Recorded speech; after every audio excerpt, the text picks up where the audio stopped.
Hello. Hello, hello. Right. Let me just remove this banner.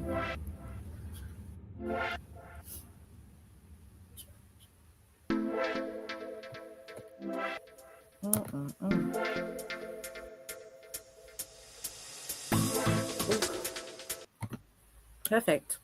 All right, we are live. Good evening, everyone, and welcome to the Break the Cycle, Rewrite the Narrative. Tonight's focus is reentry. It's more than a moment, it's a process. We're so glad you're here. Before we dive in, drop in the comments where you're watching from. We love seeing how far this conversation reaches, and it helps others in the community know they're not alone. Re-entry is something we all know isn't just about one day. It's not just the moment someone walks out of the gates. It's an ongoing process filled with preparation, expectations, challenges, and healing. And tonight we'll be talking about both sides of that journey, what it looks like to prepare with a loved one before release, and what it feels like to come home after prison. For those of you who may not know me, I'm Sarah, Vice President of Bridges Beyond Bars. Advocacy has always been close to my heart, and I'm passionate about creating spaces where people impacted by incarceration are heard, valued, and supported. And I am Kirsten. My journey started when a loved one of mine here in Australia was incarcerated. And over the years, it's grown into a mission where I try and empower individuals and families by breaking stigma and pushing for systemic change.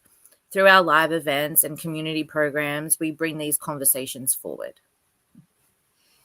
So again, let us know where you're tuning in from, and don't forget to share this live so others can be a part of our conversation too.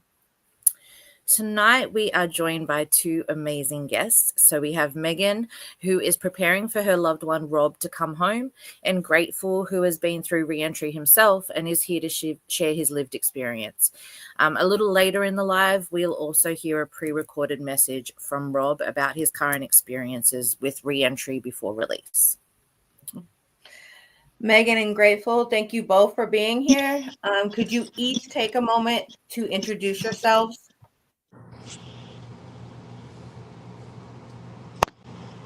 Yeah, I'm Megan Ford. I am a QMHP mental health professional in the Richmond area. Been doing mental health for about 15, almost 20 years.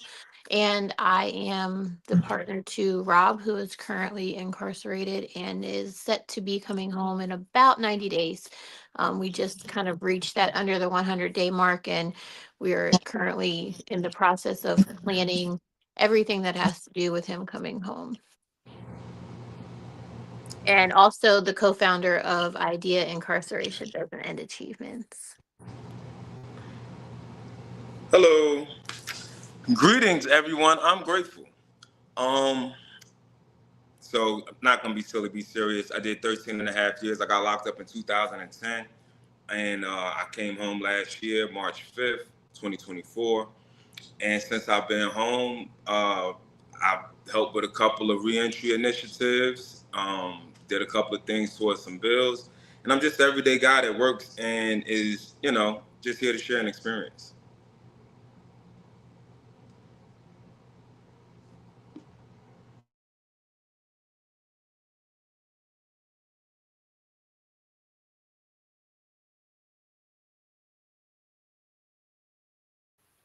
I just realized my mic was muted. That's awful.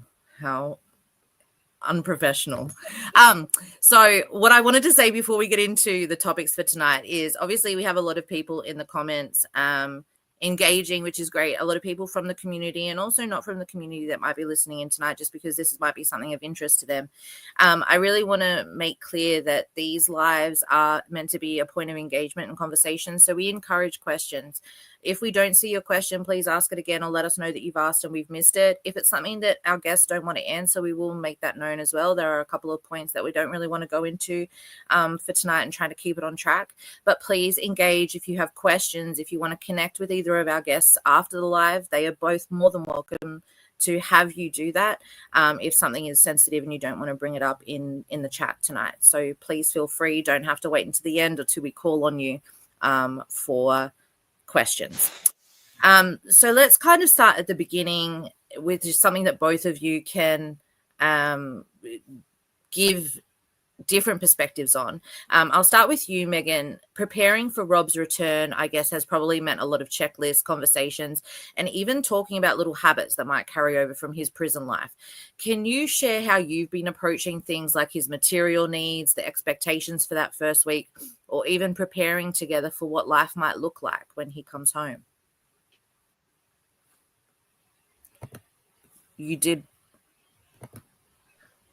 I feel like this is What I probably did. everything that people do. You know, you talk about reentry basically from the day that you start because you're so focused on going home. But I know for us, like from sentencing, when we knew that he was going to come home until basically now, we've been planning for reentry, picking up things that I know he'll need and doing that in a way that's budget friendly was important for me. So picking up things off season, making sure that he has like the basics, clothes, hygiene, um, and those types of things. But as far as like making sure that our expectations match, like we try to have really realistic conversations, like being very open about what could go wrong. Um, Something that we have to be super realistic about is that he was an IT administrator before he was incarcerated. And so he has to be realistic about the fact that that's probably not the type of job that he is going to get when he comes home, which is something that he's had to come to terms with. And that is hard for him. Also with just making sure that we're talking openly about like what our relationship expectations are, because we were in a relationship before he was incarcerated, so we have to kind of relearn each other from that point until now. So that's something that we are always talking about. What was the last point you said? I remember you said planning. Habits. Oh yes, habits. Um, so he's always been kind of meticulous about like his belongings and his space, but it has intensified so much while he has been incarcerated. He is so particular about hygiene and making sure everything around him is clean. We talk amongst ourselves and with him all the time about like shower shoes and how, you know, that's something that, you know, we need to do because he's used to having it and it'll take a while to transition out of that. He's even made comments like, I think I'll be okay once I can clean everything myself. And then he'll kind of feel like he's on a path to like slow down some of those habits.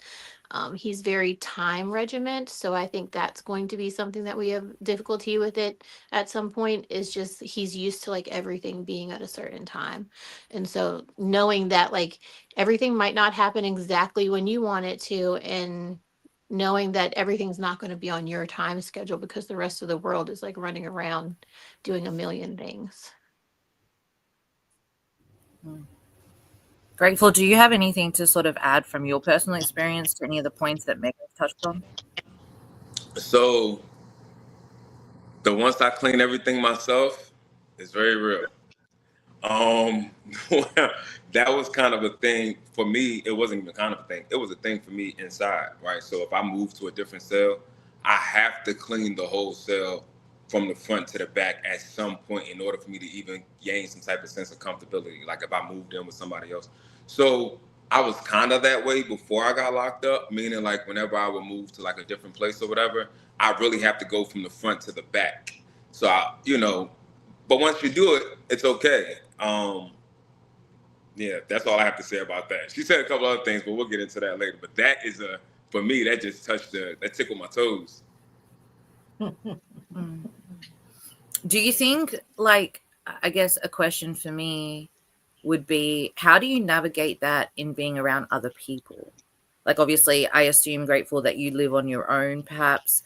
Do you feel like that's a little bit easier to maintain those OCD tendencies that might kind of carry over from that cleanliness? But did you live with other people when you first came home? And how did you navigate maybe their frustrations or their habits that they already had while you were bringing in your new ones?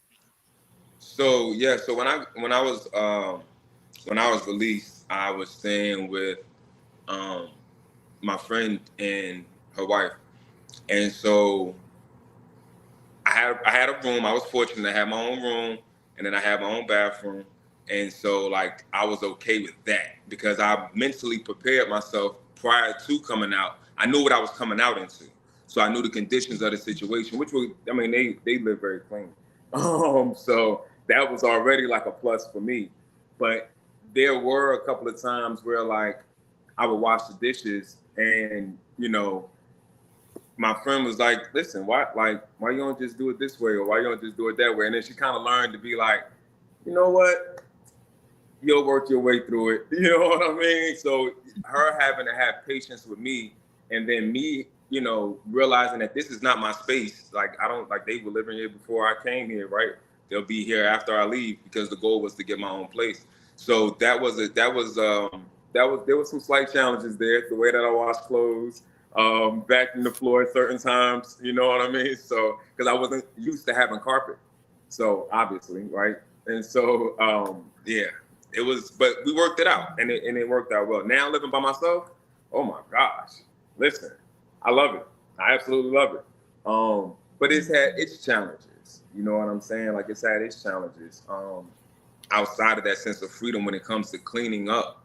You know, I told somebody the other day, they were like, "Oh, I got to go home and clean," and I was like, yeah, me too, but I don't feel like that. They said, well, I got to do this, this, this, and this. And I was like, yeah, all I got to do is go dust, but I don't really feel like dusting. And they just looked at me like appalled. All you have to do is dust? Like, yeah, kind of OCD a little bit. Yeah, I think for us too, like we have been, so I have like a garage and he wants to turn that into like his man space. And so that's always been something that we've kind of talked about, like a space that will be yours for you to have like time to yourself and get away, because I do have a daughter as well. So, you know, a place where everybody can kind of have their own space, because I'm used to being by myself a lot. He's used to, like, you know, not wanting a lot of people around him all the time. So we've definitely like mapped in alone spaces that are yours and to do with what you want to do. We have a question here. I guess this could be for both of you because I'm sure it's conversations you've had with Rob, Megan. But if we can start with you, Grateful, what did the process of mentally preparing yourself entail? Mentally preparing myself to come home. Right. So a lot. So a lot of phone calls, a lot of conversations, right? With my friend that I was going to live with, right? So we had to have a lot of conversations about expectations, and but we didn't necessarily have a conversation about how to manage those expectations. But we had a lot of conversations about expectations and what that looked like, and then not on the phone. Personal work that I'm doing myself is writing things out. I brought 2 of the notebooks home with me because I had to really write things out and kind of see the process, because stuff will sound good in your head, and then when you actually like say it out loud or write it down, you're like, that doesn't really make too much sense, right? Or there's a better way to do it, right? And so that was that. A lot of stressing. I think a couple of these grades kind of came from like stressing, like on the way out the door, because I was on the list for 2022, and they had took me off the list. And so when they took me off the list, we had to, you know, re-navigate and edit that situation. And so it was 21 months later that now I'm coming, you know, out, and it's like, you know, this isn't exactly what we planned. You know what I mean? So that, I would say that's a lot of working out to keep that stress up off me, right? Yeah. Yeah, to that point, I think obviously I'm going to try and remain brief on my experience because it's not completely my story to tell, but obviously I was previously married to somebody that was incarcerated, and he went through the same thing. So the ESC expansion was put forward in the budget in 2022. Then at the last minute was taken away. And those counselors were like preparing people to go home, right? Like the communication was, you are all going home. Everyone's getting mentally ready. Everyone's getting prepared. You're getting your home plans ready. You're communicating with your people. And then all of a sudden that budget amendment comes through, and all of a sudden taken away because it didn't, the expanded enhanced sentence credits, for anyone that doesn't know, it was an enhancement to good time to include non-violent portions of people that had violent crimes. So if you had a mixture of crimes, those crimes previously, all of them, you would only get the base level of good time earned. And there was a couple of times where there was some legislative action by some great advocacy groups to expand that to include the non-violent portions of violent offender charges. And we had to try a couple of times to get that in. It's in now and it's in place. But in 2022, there was a bit of a false start. And so that was definitely, I think, a mentally challenging thing on my end through the experience that I went through, but also in the aspect that when it did come through, he didn't believe it was coming through, right? Because that experience was then, well, I've heard all this before. When they open those gates, I'm going to believe that I'm going out the door. And so it came to July 1st and he was released 8 months early. And that was challenging. That change, and I think that's a really key point, is that we mentally and emotionally and physically prepared. And then there was this Butte legislative change, which was fantastic. It was fantastic. But the preparation on the DOC side was poor. And so what that meant is that people that maybe he had 8 months left. He did no reentry. He did no preparation. It was just like, right, we need to get you your Social Security. We need to get you DMV. And he was out the door. And so that mental preparation was really lacking. And it was almost like surprise. And I think, Megan, you spoke at the beginning about being 90 days out. And it's like that, ticking, right? You're like, okay, we want to have this done. We want to have that done. And sometimes, especially in Virginia, with pardons, parole, it can be last minute. Right? It can be, you might have an out date, you might not have an out date, and then all of a sudden overnight that changes. And I think that adds an extra layer to preparation, because as much as we want to prepare mentally and emotionally, we can't always, and it's a bit out of our control. Say something to that part, because you kind of like open something up. The mental anguish, right? And so this is like, it's not like a sad story, but it's just real life, right? So the mental anguish of going from being on the list and being taken off the list. And so I took the bus home, and I had a lot of loved ones that were, or a significant amount of friends and loved ones that was just kind of like, I'll come get you. Why don't you let me come get you? And I'm like, no, I need to take the bus. A piece of me taking the bus, which I really haven't shared with people, a lot of it was me just coming out into the night and into the wilderness of what I've seen as being the wilderness.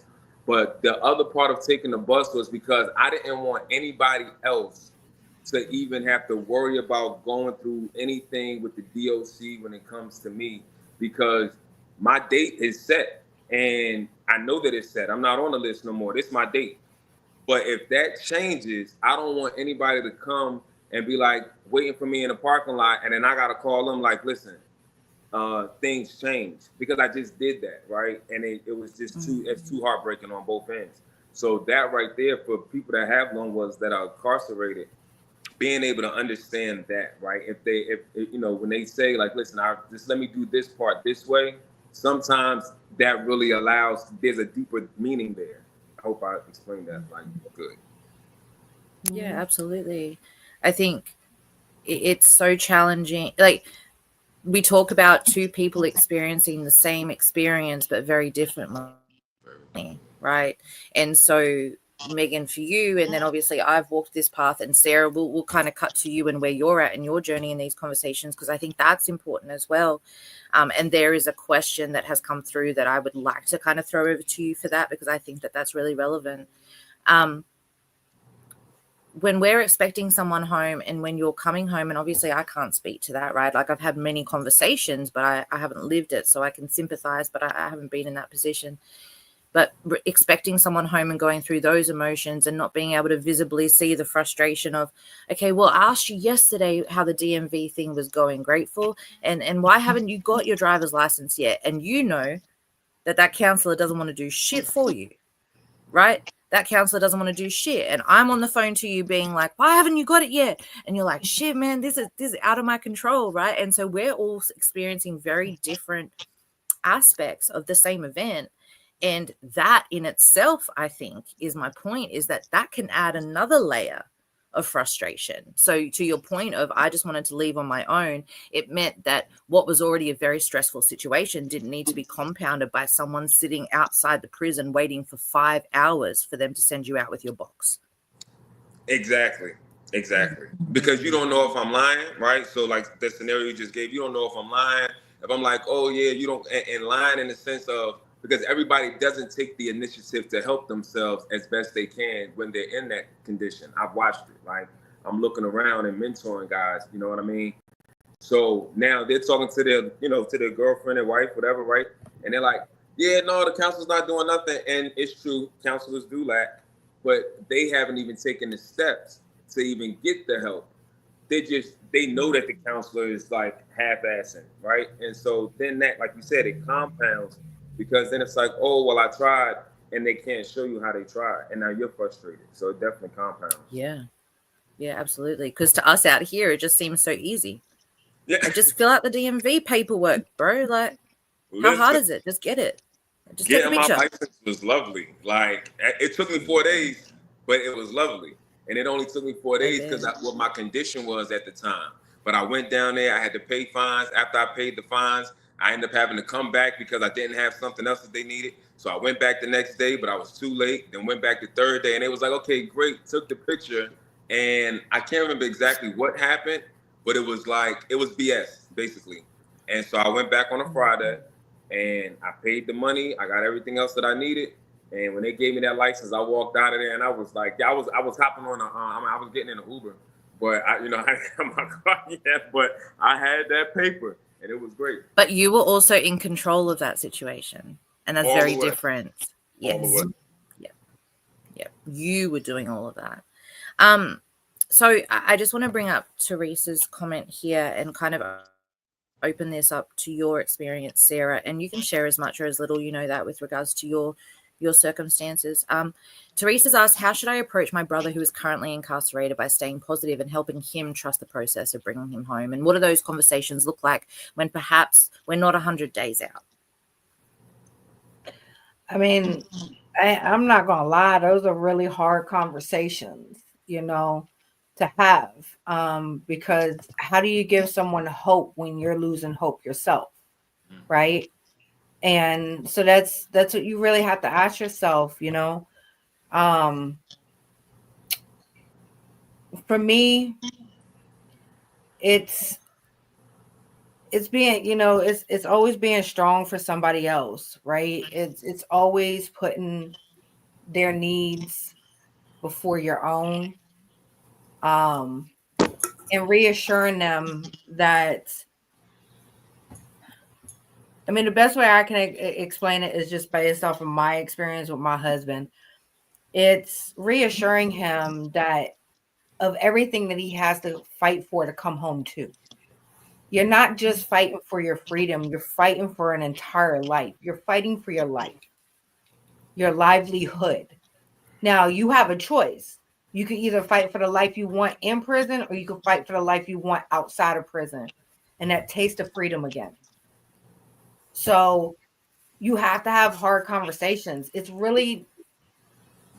not all about keeping the hope alive, because I really wish I could tell you and be upfront and honest about saying just remain hopeful and just be all happy-go-lucky over the phone. But you really have to just have these hard conversations. Make him feel accountable. Make him, hold him accountable for the things he's doing.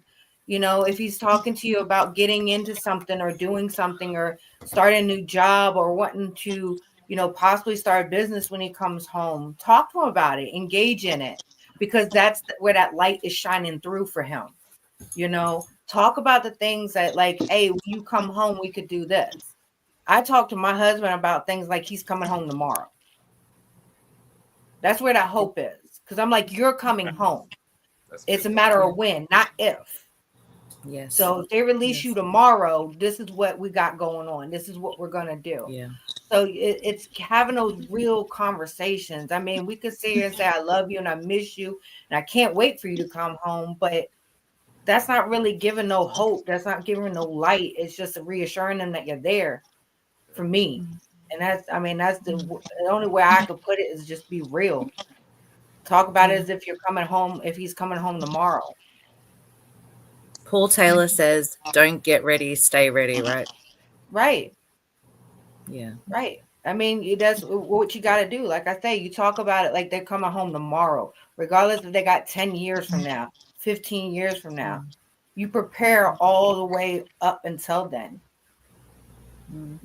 Grateful, did you want to say something? Sorry. I was just gonna say that's big love because it's real, right? Because I'm obviously not waiting for a loved one, but I was doing time with guys that had life. You know what I'm saying? I'm doing time with somebody that got 60 years, and we befriended each other, and now it's like, yeah, bro, because I'm telling you, when I get out there, I want to do this, that, and the third, and I had to learn how to not, because there's certain people that I could have real conversation with, but for most that I was around, I couldn't because I'm not a loved one, right? I'm not that, like, I'm just somebody that you met and then we might become friends or bros if we've taken the same oath, right? But most people I couldn't have that real conversation with. So to your point, I definitely encourage loved ones on the outside to have those real conversations, but to keep that, because it does give hope. It gives hope for them to say, yeah, one day, right? And so I'm gonna have the brand new pickup truck and my business is gonna look like this. And you're like, yo, your release date says 59. Yeah. So when you come home, yeah, you're gonna have that new truck and we're gonna help you start your business. Right. I know how to file the paperwork. Yeah. Right. It's not shutting them down. That. The goal is not to shut them down. They have, like I said before, they have an extended length of time in there. But engage in that conversation that brings them light in a place filled with darkness. Yes. If it's them wanting, like my husband talk about all the time, what kind of cars he want, and have me go look them up on the internet and send pictures. I'll be real. Let's see how much the price tag is. It's all about, even though I know I'm not getting it tomorrow, and I know prices are going to increase, never decrease on vehicles. So, but the thing is, I'm engaging in something he's looking forward to when he comes home. Because it's so crazy. I always say, like, JPay is like a shopping catalog because you just constantly send pictures of stuff, the prices of stuff. It is just like a catalog. Yeah. Hey, listen, I got and things change, right? I have so many pictures of the Jeep Gladiator, right?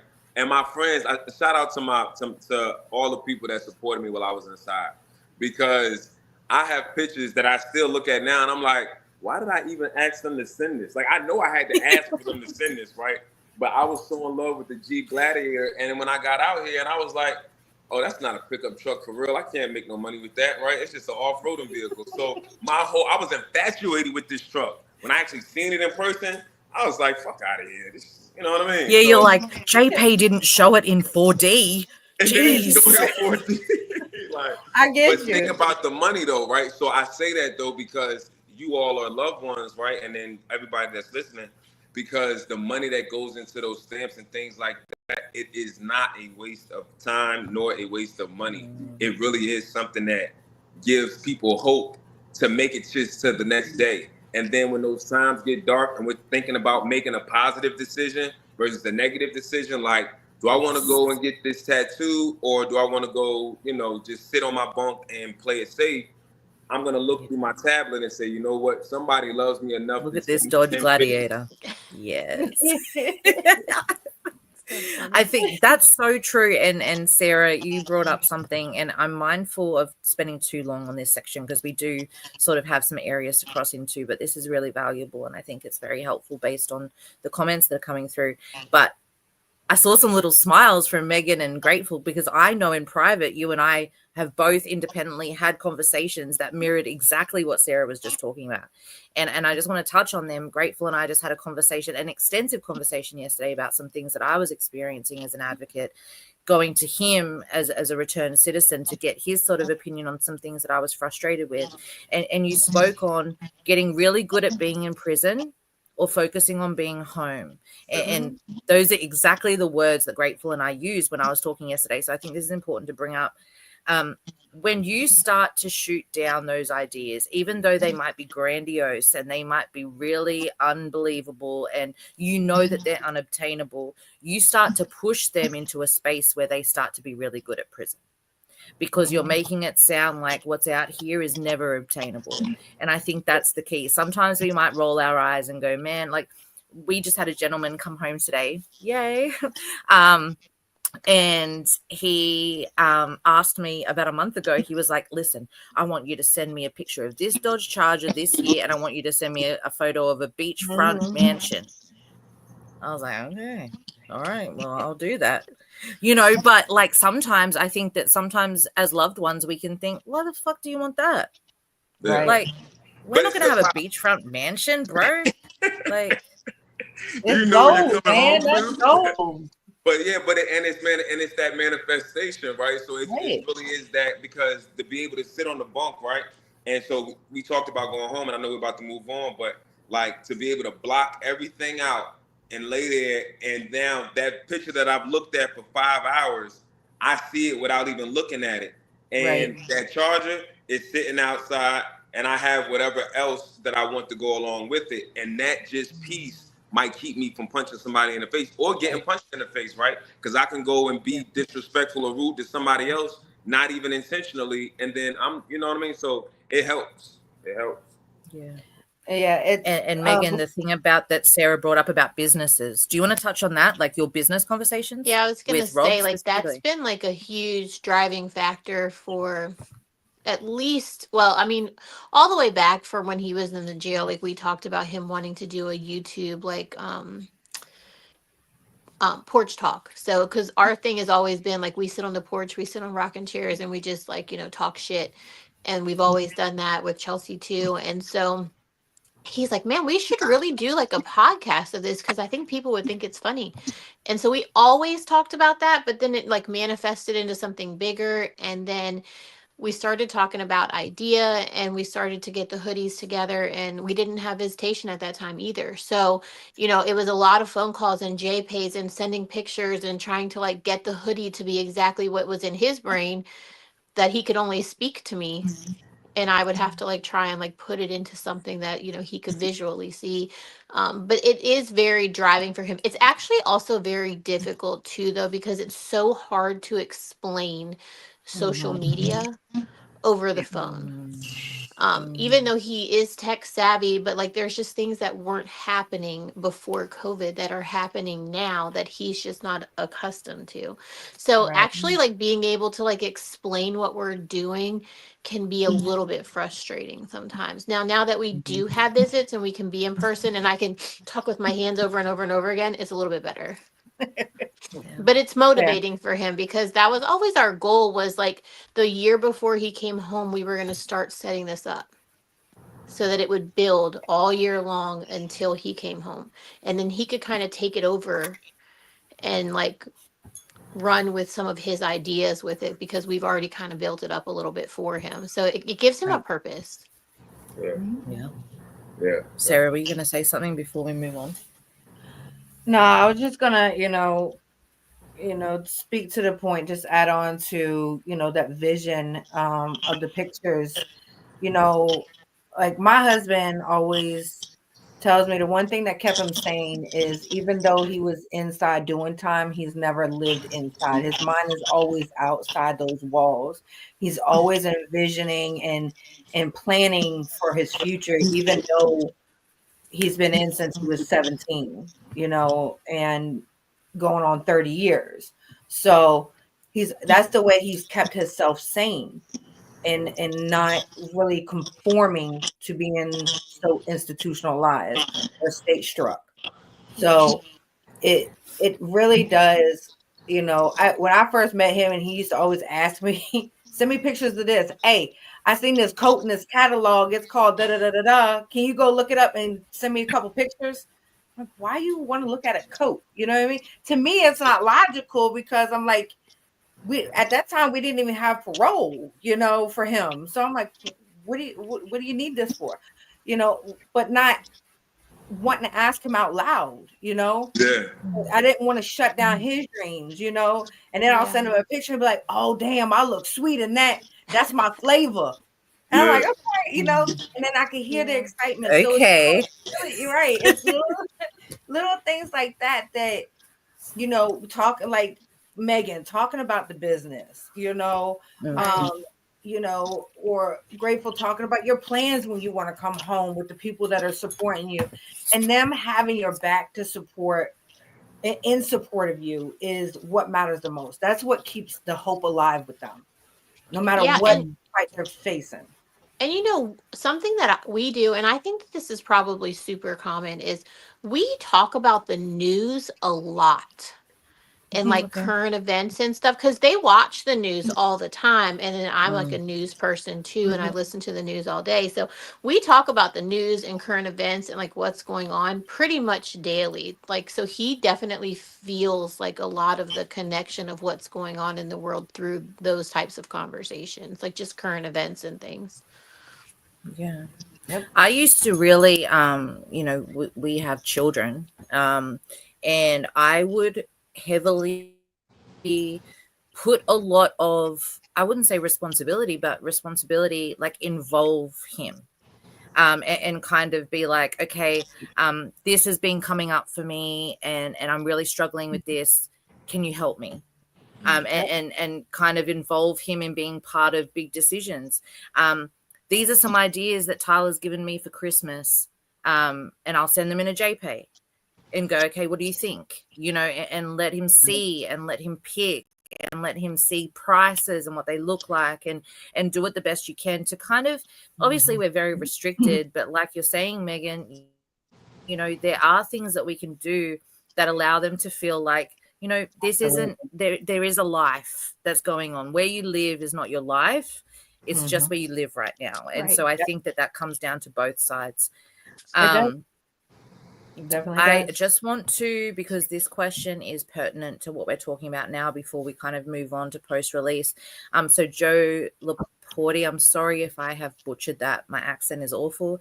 What you do on the inside is as important as what you do on the outside. How do you encourage or support your loved ones to utilize their time to continue to gain knowledge and skills to help them improve themselves personally and professionally when they release?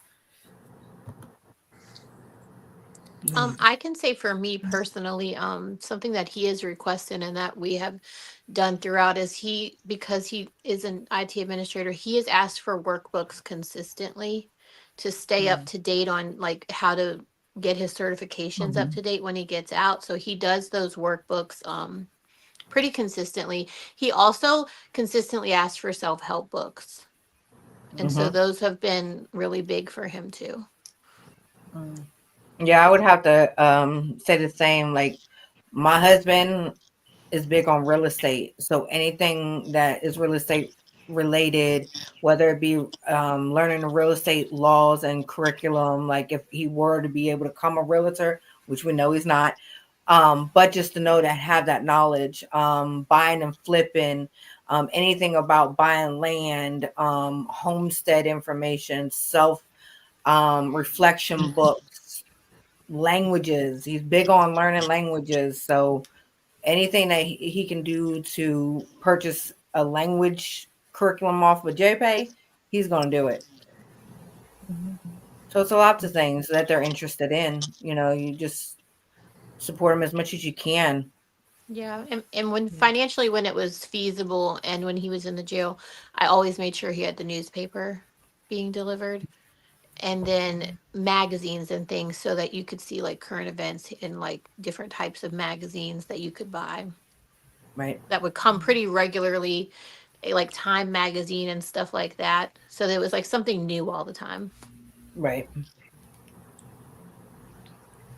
Grateful, do you have anything to add? Yeah.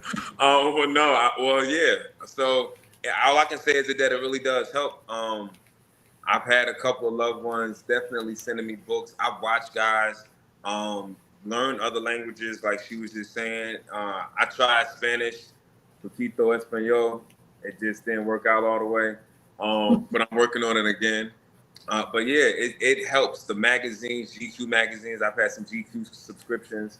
I'm into art. I'm into creativity. You know what I mean? I paint sometimes, things like that. So those things were the things that I was interested in. And so I had a homeboy that every year, once a year, he'll get a subscription.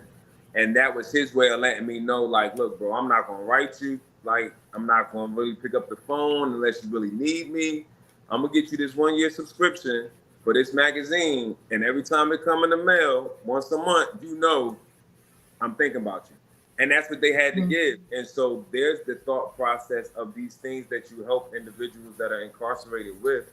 It helps it's more than just the visuals. It really helps with the thought process. Like Kirsten said about engaging in parenting decisions, right?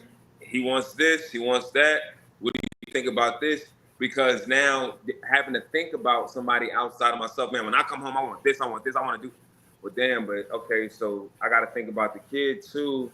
Well, okay, so get the kid this, get the kid, because everybody's not the same, right? So for some people, the thought processing is that the conversation is needed to spark the thought, is what I'm trying to say.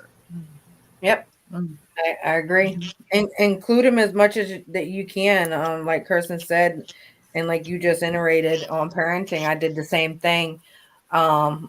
When video visits came out for when COVID hit, it was video visits on birthdays, video visits on Thanksgiving, Christmas. When we had our grandson on his first Christmas, he was there on video to be able to watch him open up his gifts for the first time, you know. So it's just the little things you include them in, but it's also those major decisions that you're coming home to that you have to be a part of, you know. Yeah. You don't want it to be a shock to the system. Right. So you just have the like I said earlier, you have those hard conversations. You know, we don't want to make any of our loved ones feel like we're a burden with the things we got going on out here, like mortgage, bills, everything that we have to do to sustain life out here, to have a place for people our loved ones to come home to. But at the same time, it's real, it's realistic, it's going to be here when you come and step foot here for the first time. It's not going away. So I'd rather have it now than, you know, hit like a brick wall when they come home, you know. I think Sorry. we've been big on like being realistic about price changes. So you don't think that things cost the same amount now that they once did, because they do not. Yes. Because like sometimes I will be like, oh, well, this costs this much. And he's like, that's wild. And I'm like, no, that's just how much it costs.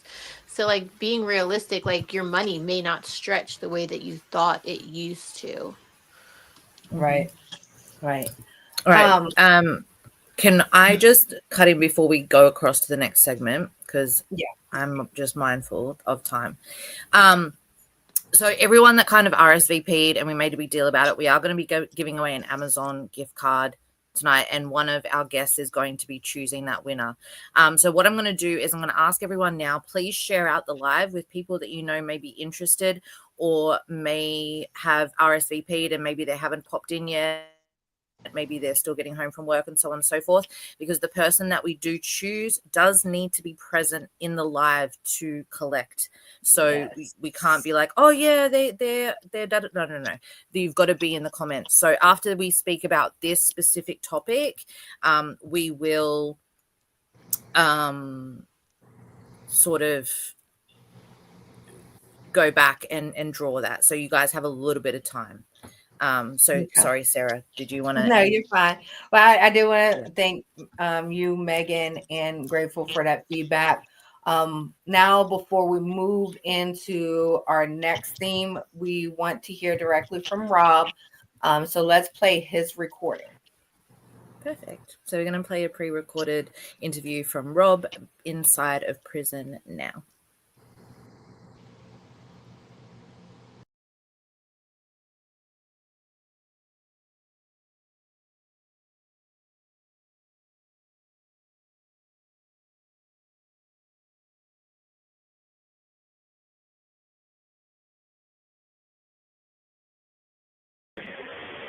currently at Sussex 1 State Prison. I got roughly 3 months left. I'm a pretty laid back guy. I try to just stay the course, stay on cruise control. I don't try to get involved with too much stuff in here, and just try to get to my release date, which is 12/26/25. And when do you feel like DOC started offering you any kind of preparation for reentry? I feel like DOC offers certain people reentry and stuff like that, but if you're not proactive in it, then it's not necessarily going to be offered to you. Me, I was in a little bit of a different situation because I worked. My job while incarcerated was a resource aide, so we ran the seminars for the Ready to Work, and which covered credit and budgeting and social services, social security and stuff like that. But it was one of those situations to where if you didn't sign up for it, then it wasn't going to be given to you. You had to take the initiative to actually sign up for it when it was offered. So can you share how your experience at Lunenburg was different than your experience at Sussex right now? It's different in a sense. There's not a lot of programs offered at Sussex because it's a higher level facility, so it's not as much movement as it is on Lunenburg, which is a level 2 facility, compared to Sussex, which is a level 4, 5. And it's just, once you get down to a level 2, you walk to do everything. You walk to eat, you walk to medical, you do everything like that. But if you're on the level 4 or 5, Sussex, then everything's pretty much brought to you. You know what I'm saying? Other than if you have an emergency type thing. But the meds are brought to you, the food's brought to you. So you really don't have any outside access to anything other than if you have an in-person visit, so to speak. So you're on a reentry pod. Are you getting any type of reentry programming now? Me personally, I'm not getting any reentry programs that are on my case plan. And on my case plan is my victim impact, which I've been on the waiting list for over 3 years at this point. I'm not getting any programming except the little 10-minute sessions we do at 8:30 in the morning and a 10-minute session at 3:30 in the afternoon, which just consists of going over a word of the day, and if somebody did something positive that day, you push them up. If they need help with something, you could call it a pull-up. It's no real programming being done. What programs have you completed or certifications have you completed? I've completed SBA, which is Small Business Administration Seminar course. I've completed the OSHA 10 course. I've completed the VDOT Flagger certification. I've completed the ServSafe food service certification. I've completed the peer mentor class that we have. I've completed the Ready to Work class. I've completed the Ready to Work instructor class. And do you feel like any of those programs that you've taken are going to help you when you get home? Me personally? You personally, and then in general. I think some people could benefit from classes such as Ready to Work just because some people have been incarcerated for a long time. And if somebody's been incarcerated for more than 10, 15 years, the concept of a smartphone and certain services and budgeting and all that is going to be maybe not new, but different because the cost of things have changed so dramatically in the past 5 to 10 years. I think there are programs that can help people, but they need to be offered to people. They shouldn't have to go search for it. You know what I'm saying? Like, reentry should be a thing where it's a curriculum everybody goes through. You know what I'm saying? So, What do you think has been your biggest barrier to reentry so far? I would have to say the communication, because the staff has a very hard time with communicating with us about certain things and when certain things are going to be happening. And then if they do try to say something's happening, then half the time it gets canceled or it's not even really informative. You know what I'm saying? It's a hit or miss. When the communication isn't there, it's hard to get anything done. Right. The structure is just not there. Do you feel like there's anything specific that you're more concerned about or less concerned about when it comes to coming home in like 90 days? I'm concerned about bringing some of my habits that I've acquired in here out to society. That's my main thing.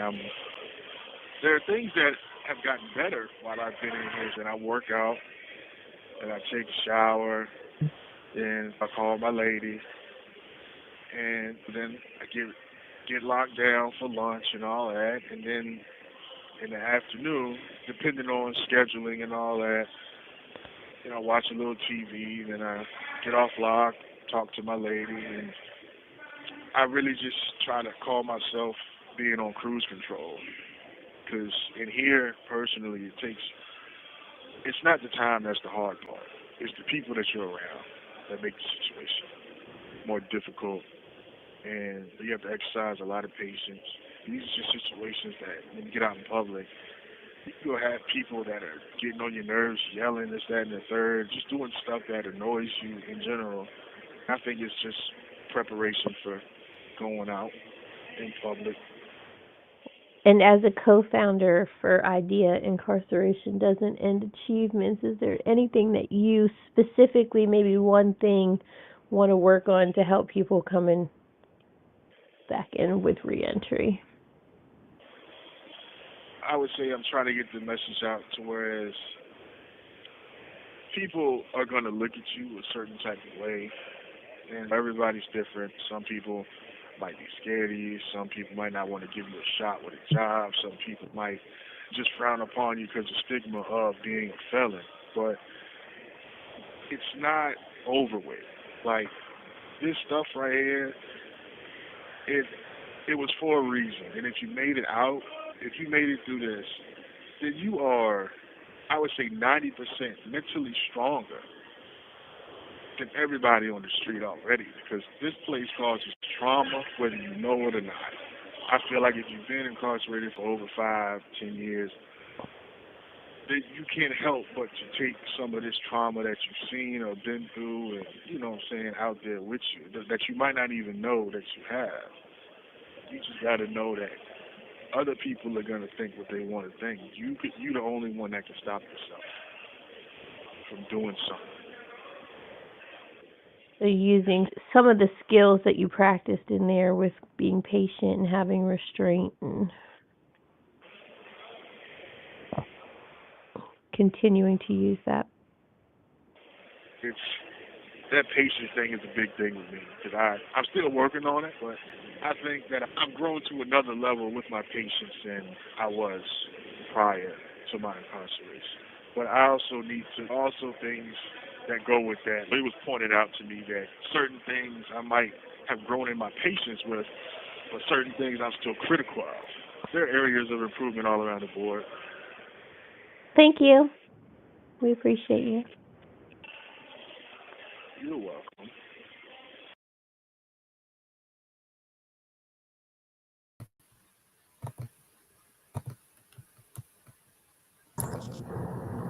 How do I fix this? What have I done? Oh, there we go. Thank you. You're welcome. That was so sweet. I mean, I love that. sometimes we're nice to each other. Right? Sometimes we practice manners and stuff. Right. We got to do this for the people. We can't just be like, oh, that was great. Fuck you. So I'll talk to you later. High five, guys. Yeah. Please send our thanks to Rob for doing that. It's not easy, especially like you were saying, when there's that disconnection from how he understands this to be happening, right? And I think it's really valid for him to kind of feel like he's part of this and that people are hearing him, and he's on the big bad internet. I'm grateful. Can you move your phone so that it's not echoing underneath whatever it is echoing on, just because there's some feedback coming? It was coming from you before because I muted you and it stopped. So like our microphones are feeding through wherever your microphone is sitting on your phone. Does that make sense? So, yeah, I understand. So is that better? Yeah, that's better. Yeah. Awesome. Okay, so let's move on. Oh, so our next segment is we're gonna talk about establishing boundaries and expectations. I'm so grateful. Once you came home, boundaries and expectations really came into play, whether that was shared space at home, figuring out financial roles, or even adjusting to treatment at work. Can you talk about a boundary you had to set early on and how that shaped your reentry experience? Yes. So one of the boundaries is I had to place boundaries on myself. Other people, Rob just said a lot, right? And so that demeanor, having that demeanor, not realizing that I had a certain type of demeanor. I had a penitentiary demeanor, right? And so I didn't realize that I had it. So in the process of me going, hey, how you doing? It really sounded like, yo, what's up? I didn't realize that, right? And so now the way that, some of my friends and family were kind of treating me, made me have to I'm like, listen, don't talk to me like that. You know what I mean? I don't appreciate that. And then I had to check myself, right? Because I didn't realize where my mind was at. I would say the biggest part for me was those boundaries. But even in the workplace, and that was just friends and family, but in the workplace, it's very much real to where I was working a job and I'm growing at the job, right? I'm working for this moving company and I'm growing, I'm elevating, my brain is now remembering skills that I have but my demeanor. And so the supervisor, he's talking good one moment, and then the next moment he's like talking to me like I'm some pissant, right? And so there was a time where I had to kind of approach him and say, listen, I understand that I'm fucking up. I need your help, if you're willing to kind of guide me, because I don't know if you looked at my application, but I was previously incarcerated. And I felt a sense of freedom by telling him that, hoping that he would understand that my mindset and your mindset are two different mindsets. Like, I'll fuck you up right now. Oh no, I can talk up here. But, I'll mess you up right now. I don't even want to be that kind of person, right? And so I went to him and I had to approach him a certain kind of way, because the way that he was talking to me, I was this close to snapping out. And in that process, just being respectful and going to him, because I understand that he's my supervisor, right? And so going to him and saying, listen, I'd appreciate it if you just kind of talk to me a different way. I understand, you're my supervisor, I'm your employee, but if you could have some grace with me, because I really am trying, I really am putting my best foot forward. It's just some things I'm a little slow on. Yeah, absolutely. Right. Megan, did you have anything to add sort of about conversations that you've had with Rob about boundaries?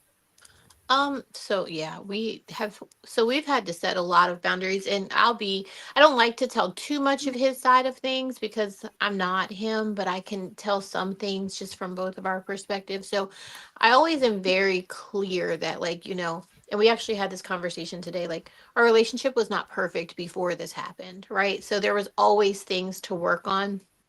And we had a conversation today actually where we were just talking about things like that. And I was like, I don't think that anyone who goes to prison has a perfect life before they go in, right? So there's always room for growth. There's always something going on. There's always, none of us have perfect lives, but there's always something. So a firm boundary for me, because this is an issue that we have, is that he is an alcoholic and he cannot drink.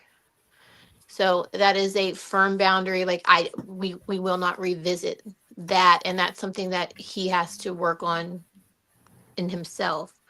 But that's just a line for me that I'm not willing to go back through that again. And so we've had that conversation from day one, and we still have that conversation because I know that that's something that is going to continue to have to be revisited for him. And then another boundary is just like he talked about is he is very critical. And I don't, he's kind of always been like that, but it's intensified. And so I have to remember sometimes that when he's like, I'll say something and he'll say it back to me like in a way that I'm like, are you questioning whether or not that was a good choice? Are you questioning whether or not this is a good thing? And so for me, a lot of the boundaries also just like remembering like, hey, like, you can't talk to me the way that you talk to the people in there. Like we have to remember that, you're in a whole new setting. So those have been some pretty firm boundaries, like just for us, but definitely making sure that he is going to get what he needs as far as like the alcohol treatment and stuff, because he has not gotten any of that. They have not addressed it. They have not talked about it. They've never mentioned it. It's not a thing in there. So that was probably our firmest one. Mm, And perfect. and I just want to say, like what she just said, because I guess more so, I had to learn other people's boundaries. So I didn't necessarily have too many boundaries. Like I had some, but I had did a lot of work to, kind of the mindset. People being very close behind me, issue, right? And so I don't have to sit with my back to the wall in a restaurant because I'm living a legit lifestyle, but you can't be too close behind me, right? So it's little things that actually being at a level 2 kind of helped me with, because I got to see the people that are coming in are the people that came from out here, right? So the people that are coming in and they came from out here, they're fresh. I'm not fresh. I've been in for 12, 10, 11, 13 years at the time, right? And so those people that are coming in, they're showing me what's out here, right? Being at a higher level is a little bit different because you're not getting so many fresh people, and the level of respect is just a whole nother situation. But when it boils down to it, like that was a big thing for me, which was being able to respect other people's boundaries and hear what they're saying, because I didn't necessarily comprehend it. And like Megan just said, you're talking to me, you're not talking to people in there. One of my friends not one of them, but the one that I had moved in with, that was a big thing her and I did, but we were friends beforehand, right? And so she's like my god sister, right? And so we were like, we've known each other for years. But that was the thing, because I would say certain stuff and not realize how it came out, because it's just normal talk to me. And, next thing you know, she's like, who are you talking to? I'm like, what you mean? And so now we have to have that communication on me saying something and not realizing how it comes out, and then the way that she receives it. And she's a kind of really a person that's not used to people talking to her any kind of way anyway. So that's, I kind of maybe why we're friends. So those bumping heads and those clashes, they manifest in real time. You know what I mean? So I had to learn how to respect other people's boundaries more so than worrying about people respecting my boundaries. I was kind of loose with my Yeah. boundaries. I think he set his own boundaries too, in general, of there's just things that he doesn't want. He doesn't want for me to tell him like how to use his money. And that's a big deal for him. And, I can give some guidance. I can give an opinion. When it's our money, that's a whole nother situation. But his money, is his money. And so, Right. and just respecting that. And Yeah. even now it's the same, because I do manage a good chunk of his money for him. And sometimes I'll be like, you sure you want to do that? And he'll be like, I didn't ask you, if I wanted to do that. I just asked you to do this for me. And so, but I have to respect that he is a grown man. And sometimes I feel Right. like that is hard to do, even though he was a grown man before and I respected him for that, but it's different now because I'm like in almost like a caretaker role sometimes. And Right. so and then he has to set boundaries as well, like with his family and how involved they're Mhm. going to be, and like how involved they're going to be the first week he's home, and how many people does he want around. And so I feel like those are definitely boundaries and things that need to be discussed when talking about reentry, especially with like that first week home. Like, who do you want there? How many people do you want around? You know, do you want to party? Do you not want to party? Like, things like that. Because I think everyone who never wanted to come see you the whole time you were there, all We'll of a show sudden up. wants to come there. And Yep. it's like, but wait, where have you been? Hmm. And so, Listen, but they so all want that's to be there that day. but that's Hmm. so real what you just said, right? So I guess maybe I didn't think about that aspect of the boundary, right? Because I actually talked to my therapist about this. Because before I was incarcerated, I was the person that, and I appreciate y'all bearing with me real quick, because our co-host battery died, and I realized that mine was getting ready to as well.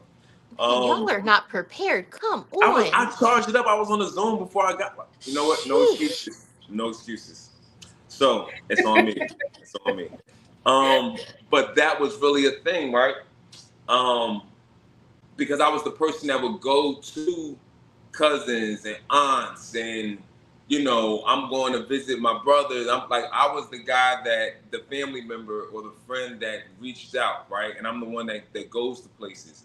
And so being incarcerated and realizing, to the point that you just made, that there were so many people that I felt like left me behind, right? Hmm. And yes, they're living their life. Two things can exist at the same time. So yes, you're living your life and you're trying to figure out how to make it, right? Inflation is real, right? It's been going on, like that's just life. But those people who, while they're living their life, I'm also thinking about how many times I went to go see them. How many times when they called me, I drop what I'm doing at the drop of a dime and go and pull up. You know what I'm saying? And Yeah. so being out here now, overextending myself essentially, right? And I think that that's a huge thing. And I've heard it, we do the monthly spotlights and, grateful you were on, but we talk about stuff like that. And I've heard it over and over is Hmm. to an extent you feel out of sight, out of mind. Right. But then when you're back in sight, it's like, but where were you? Right. Yeah, yeah. Right. And it's and I it's and mean, it's. Go ahead. sorry. I mean, me and my husband haven't had those same conversations. Like, you know, he honestly does not want anybody in his space right off the jump when he comes home. He Right. wants, I mean, he's going on 30 years this year of incarceration, so he wants to come home and Breathe. be start getting right, just to take it all in, like, to people out here that the average Joe, when you talk about breathing that freedom air, that free air, is a different type of feeling when you look up at the sky and you're surrounded by everything else but People. fence, barbed wire, concrete walls, and you're looking up and you take that first deep breath of freedom and it hits you, you know? And he's like, I don't want so many people in my space. Don't throw me a party. Don't do cookouts. Right. Don't take me out to dinner with a whole bunch of people. Take me home. Right. Let Yep. me get acclimated with my space, my environment. Let me figure out what steps I'm going to take moving forward. Then, when I feel like I'm in that right space, we'll reach out to people and we'll start going, but little Right. by little. And I remember grateful you said this during your monthly spotlight, and Rob has said it too. You spend years, because he was at a level 2 before he just got moved to Sussex, a couple months ago. You spend years never getting alone time, never Mhm. getting to be by yourself, never having quiet time, never, nothing. Like, I think twice he's called me from the yard and nobody was out there. And he was like, this is the only time I've had quiet in years. And so, like, I think for that, it's just such a priority, is just to have quiet time and just Right. not feel so like it's so loud, or somebody's constantly interrupting you, or constantly talking, or constantly walking by. Hmm. And so that's like that. So for me, I told you, like, even the silence is loud inside.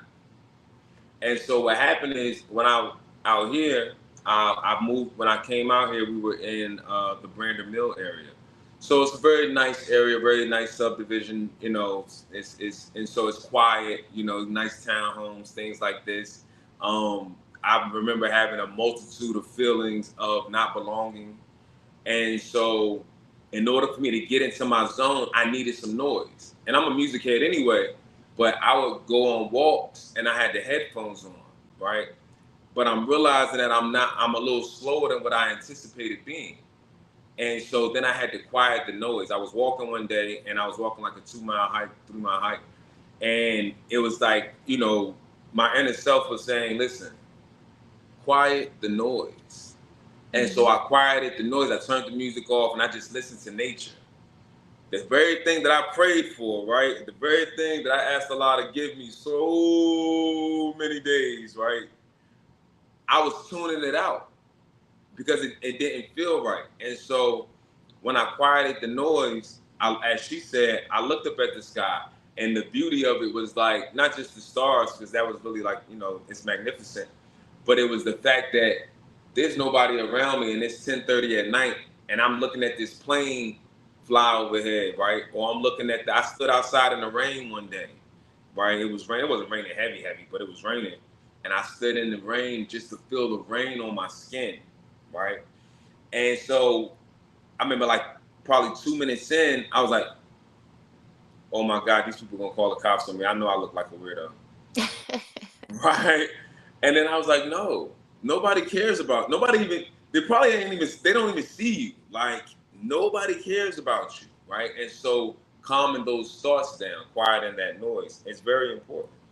Right.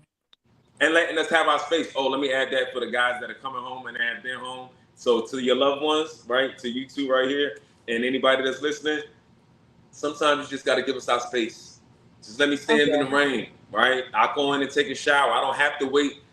Because let me tell you something, right? And I don't want to get too far off track, right? But I've been on the rec yard and it was raining, and I can't go back in the building because I have to wait for somebody to unlock the gate, and I have to move when everybody moves because it's only one movement.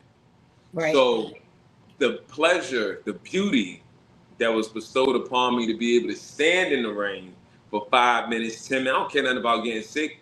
I'm not gonna get sick. You know how many times I stood in the rain for 45 minutes and I couldn't go back in the building? So Let me stand out here for 10 minutes, leave me alone, let me look like a space cadet, and I'll go inside and take a shower or whatever it is that I do. And so I really appreciate my people because that's one of the parts where I feel like they were very understanding of. And they just kind of let me like, you sure you're okay? I'm like, yeah, I'm okay. Like, all right, just turn the lights off and like walk off. Like, this guy's crazy. Right.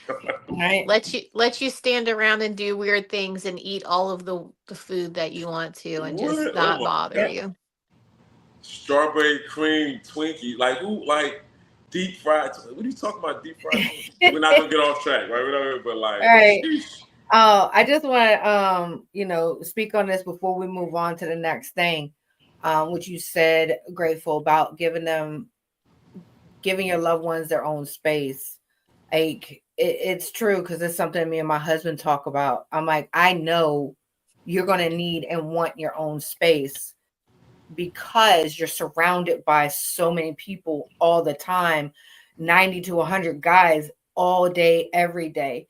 So you're going to want that space. And, I've asked them, like, what are you going to do when you don't have all that noise? Like, we live in a rural area, we live in the country. So you don't hear the city. You don't hear no noise. It's like silence, right?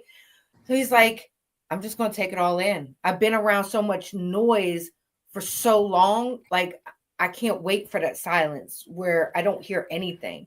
So, but that space, I've dedicated a room for him. That's his like man cave. You need your own space. Go in there, shut the door. That's you. Design it how you want. I'm even like, you got naked women up on there. Go ahead. That's your room.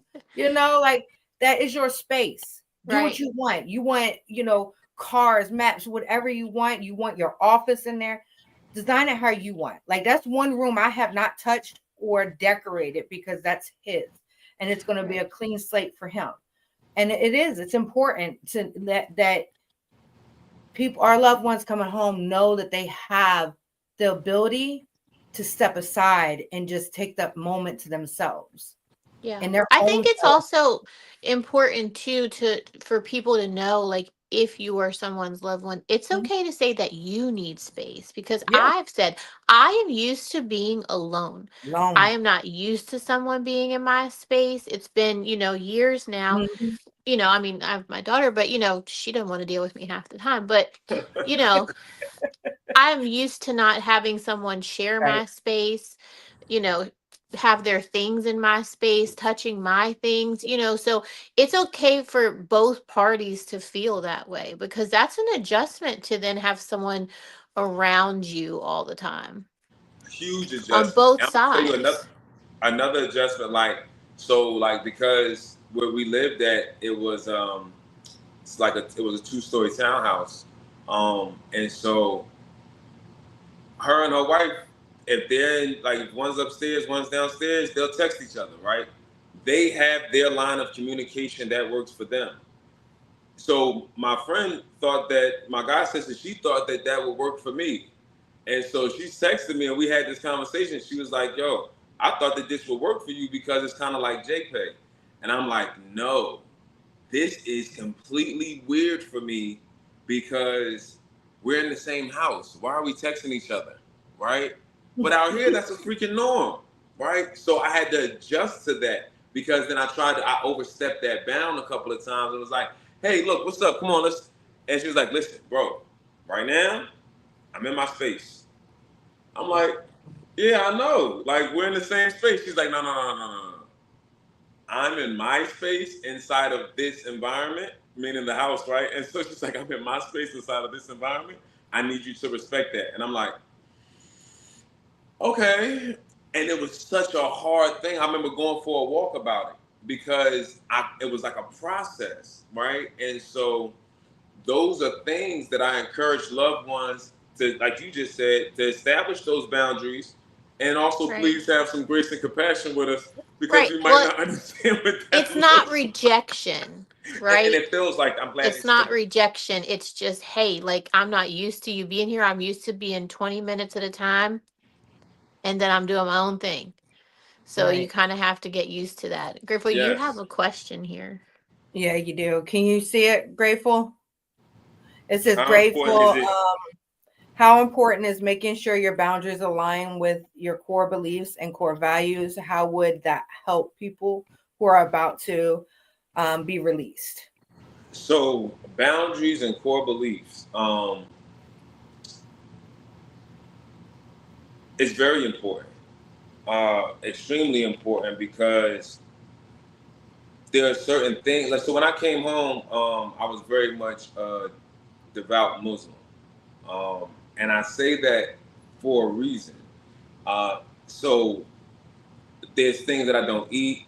There's certain way of cleanliness, right? That it kind of added to my OCD a little bit, but it was necessary.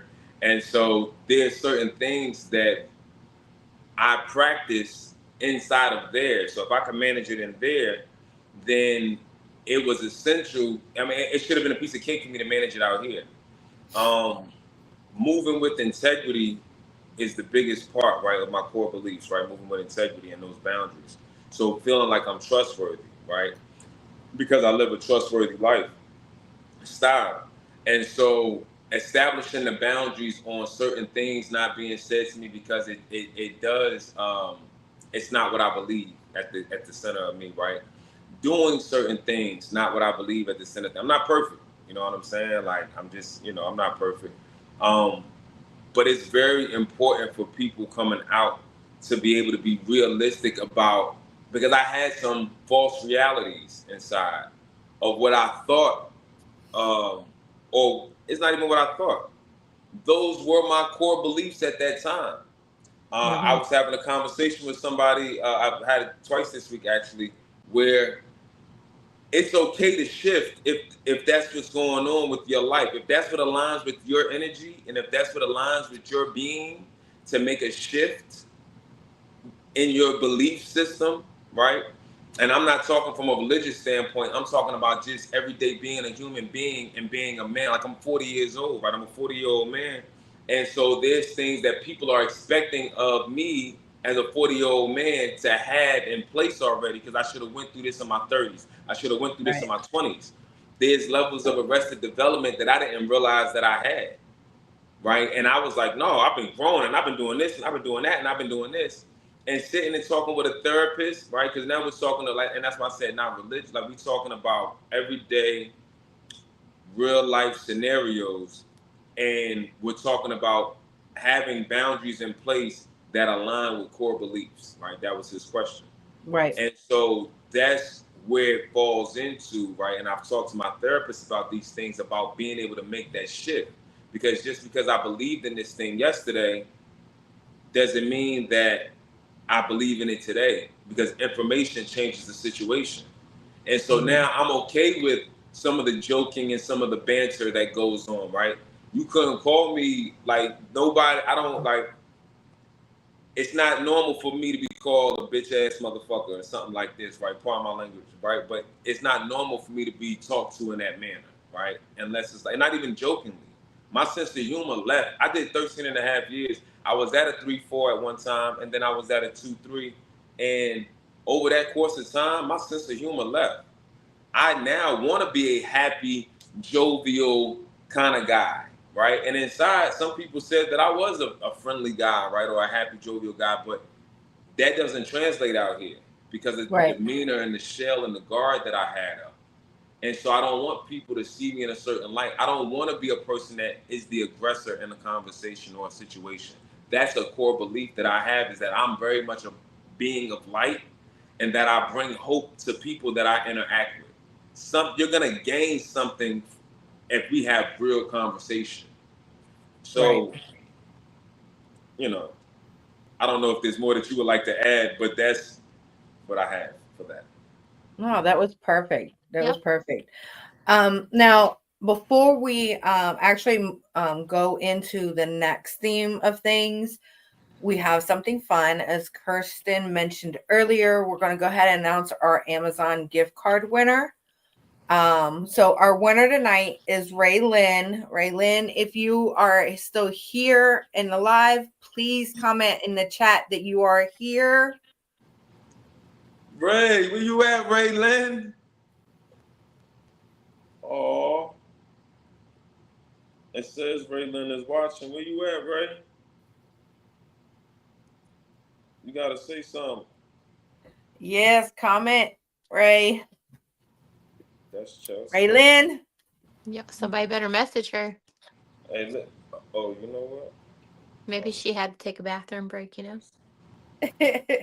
Well, maybe. I don't know if it's possible for us to. Oh, Kirsten Knights, Raylyn. Yes, we know Kirsten, but she's not commenting. So do we choose someone else? She got 2 minutes to collect before we as Kirsten just put up there. Oh, I see. Raylyn, 2 minutes to collect. Okay, great. Yeah. If not, I see Then we'll someone pick else. someone else. Yeah, I see someone else that may benefit from this. Awesome. In that time frame, would you guys like to? So let me ask. Can I ask you guys a question? So you're anticipating one, you're anticipating another one, and the time frames are different. Mm-hmm. We've talked about some boundaries, some personal spaces, but and both of you are advocates.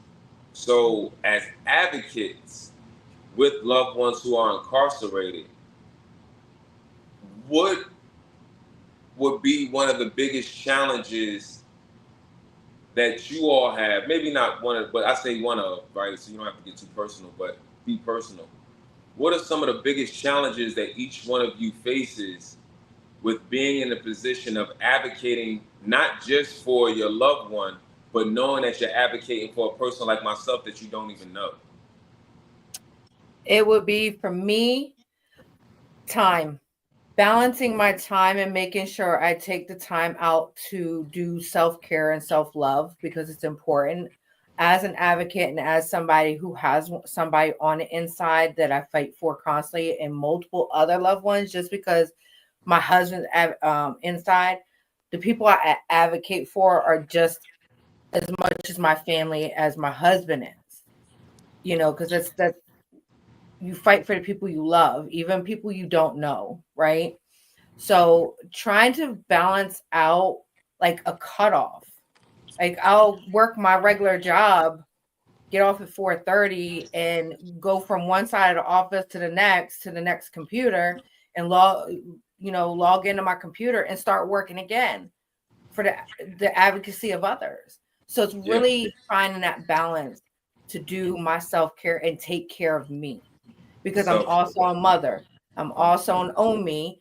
And so, I've always put people first and even at that time, at that point in my life, I still had time for me, that quiet time. When the kids go to bed, that was mommy's time, That's right.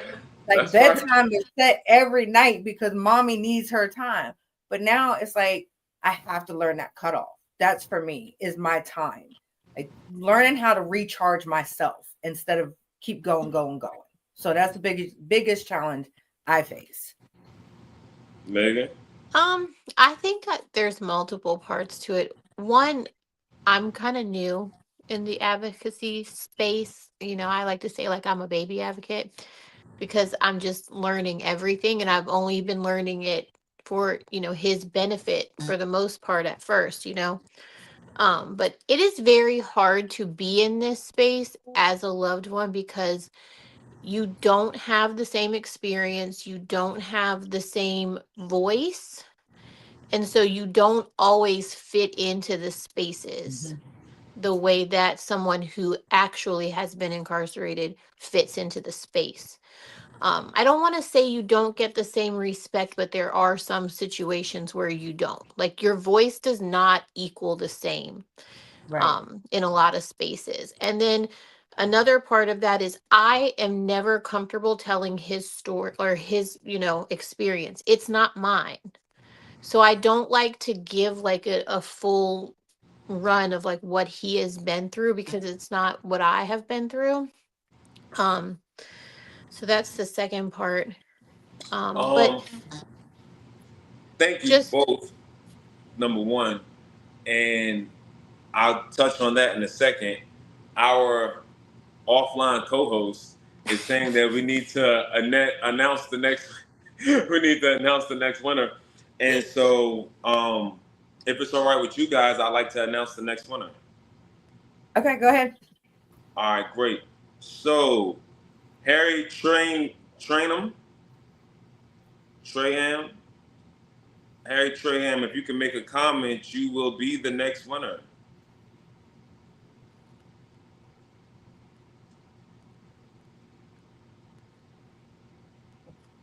Maybe not. We'll see. I guess give it a second. Well, you can see better than I can, Sarah. I'm just waiting. I like to give them a little bit of time. I didn't hear you. I just like to give them a little bit of time because, sometimes it can be a delay. Internet is just funky like that. So, he's here. Yay! Well, congratulations on being our Amazon gift card winner. It's always nice to be able to, give back to the community. So thank you for commenting. We will message you on the side to get you that gift card. So congratulations to tonight's winner. And thank congratulations you to everyone who RSVP'd and showed up for this live tonight. So let's go ahead and keep it moving. Our next segment is expectations versus reality. So Megan, as you've been preparing with Rob, what expectations do you think might be hardest to keep realistic once he's actually home? It's so funny because we always talk about with Idea, and when we're doing our interviews, we talk about like the fantasy life that actually occurs when you're on the phone and like planning for reentry Mm-hmm. versus what things are really going to be like. Because I think everyone builds this fantasy of, oh, it's going to be so great and romantic or whatever you may be planning with your loved one. But I think for us, like, we have a very realistic outcome of some very specific things. So one, he has to integrate not just with me, but with my child. And Right. so that has been something that we have been very intricate on, that it has to be slow, that it can't just be, you're going to run in here and we're all going to be a big family, because that's just not going to happen. Right. While she does know him, she has not seen him in several years. And so she has to reacclimate to this person that she knew when she was a little girl versus now that she is a teenage girl. And anyone who has a girl knows that those are not the same people at all. No. From day to day might not be the same people at all. So that's one expectation. Two is just the financial expectations. I don't expect a lot of, financial help from him initially. And he is a very big, like, I'm the man type, but I'm like, no, like, let's be realistic. Like, you're not going to have the same job that you had. You're not going to jump back into the IT world. The idea, we're working on it, but it's not, going to take off in a month. Right. Realistically, this is a slow crawl and not a fast sprint. And so I think that is one of the big things, is just being on pace with how slow things could go. Right. And the fact that we are going to argue. We don't argue now because what are we arguing about? There's nothing to argue about on any given day, for real. But we are going to argue. And we are going to have to like go through disagreements and figure that out in the same space with each other again. Because, that's one thing, is we've never done any of that stuff without alcohol involved. So we don't know how to do that. So we have Right. to learn to be sober people who exist together. And so that everything is going to be completely different than what it was. And so I think for us, it's just learning that while we have grown and our relationship has evolved while he's been in there, because we communicate way more than we did before, things are going to be different and they're not going to be the same. And we can't jump back in right where we left off and think that we're just going to be the same as we were. Right. And I can definitely relate to that, right? Like we said earlier, like you're used to having your own space right now. Like you run the show. You don't have to like really ask anybody else their opinion about what decision you're about to make in your own home, because it's you and your daughter. You're raising your daughter, right? But it's the word our. It's our so home. just simple as me trying to stop saying my house, my room, my this, my that. Right. Even though it is mine and it's been mine for a very long time, it's just learning that makes him feel like he doesn't have any part of it. Right. Right. But definitely being that realistic about like, relearning each other, right? Because you knew each other before. Now you know each other as the incarcerated loved ones.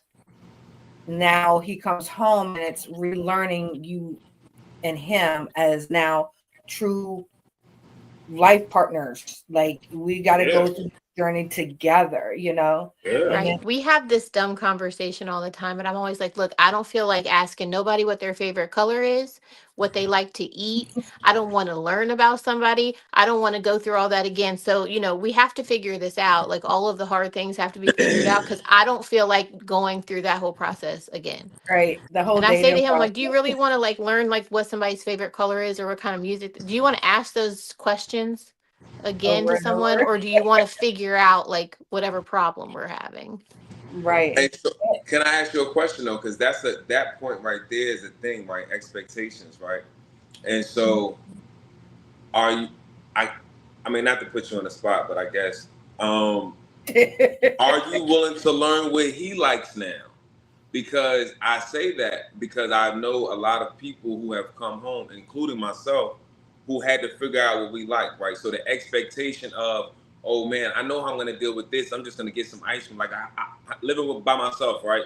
Instead of me indulging in things other, non-productive things, I'm like, oh, I know how to, curb that want for sex, right?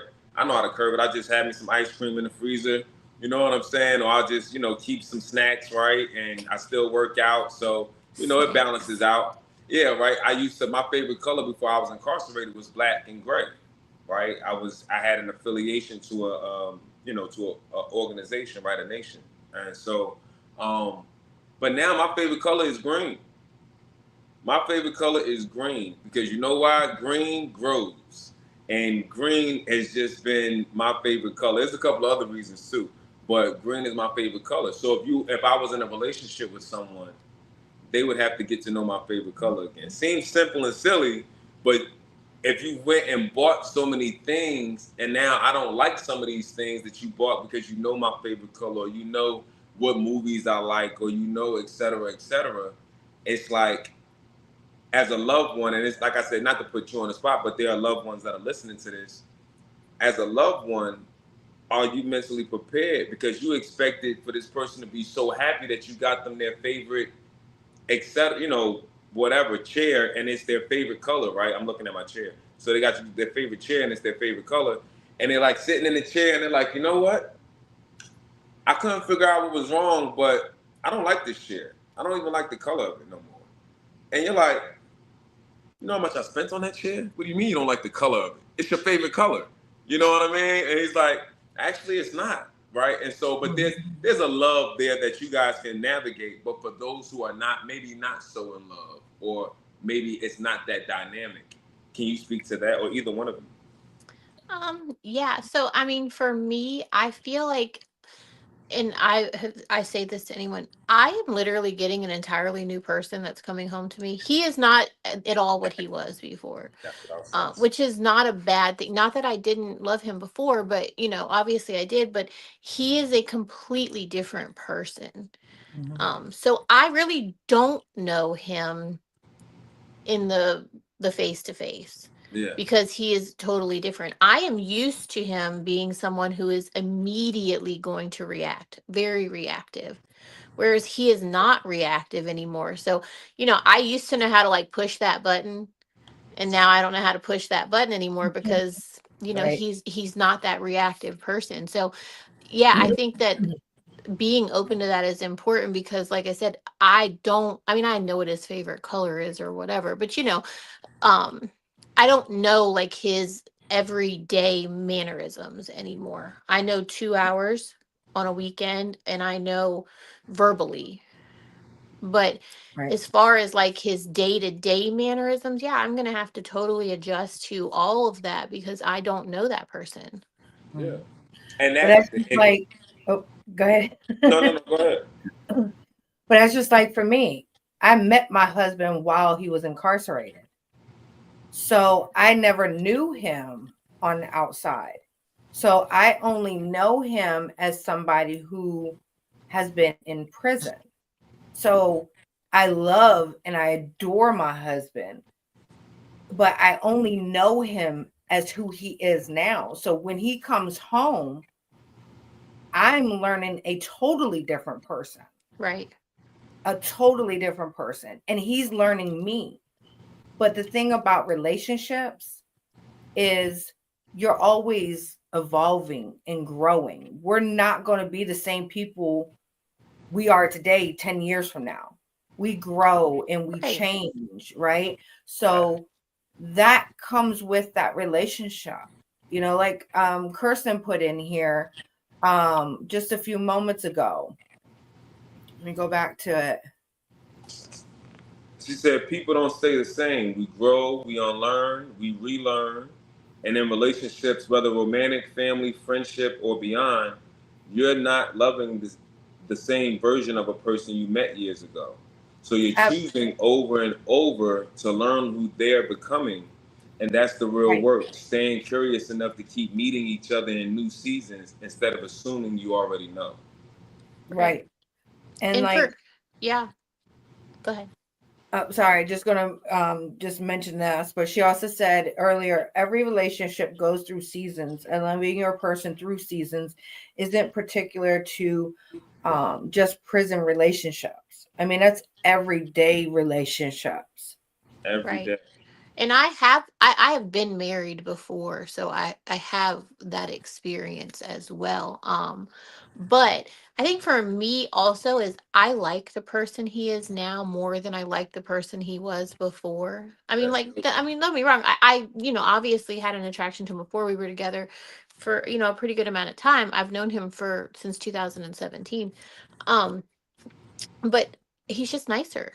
Like, he's just a nicer person now. Right. He's more attentive. He's, and I know that, and you can probably speak to this, Sarah, because we talk about this, and I don't have the same experience that you have. But there is a fantasy. You do build a fantasy. You build a Mhm. fantasy relationship that you really don't know if it exists or not until you like hit the ground running. Right. So it's kind of like, and we hope that things go the way that we have planned them to, but we have to be willing to adjust if they don't. Mhm. And it's the commitment to put in that work, because relationships are not easy.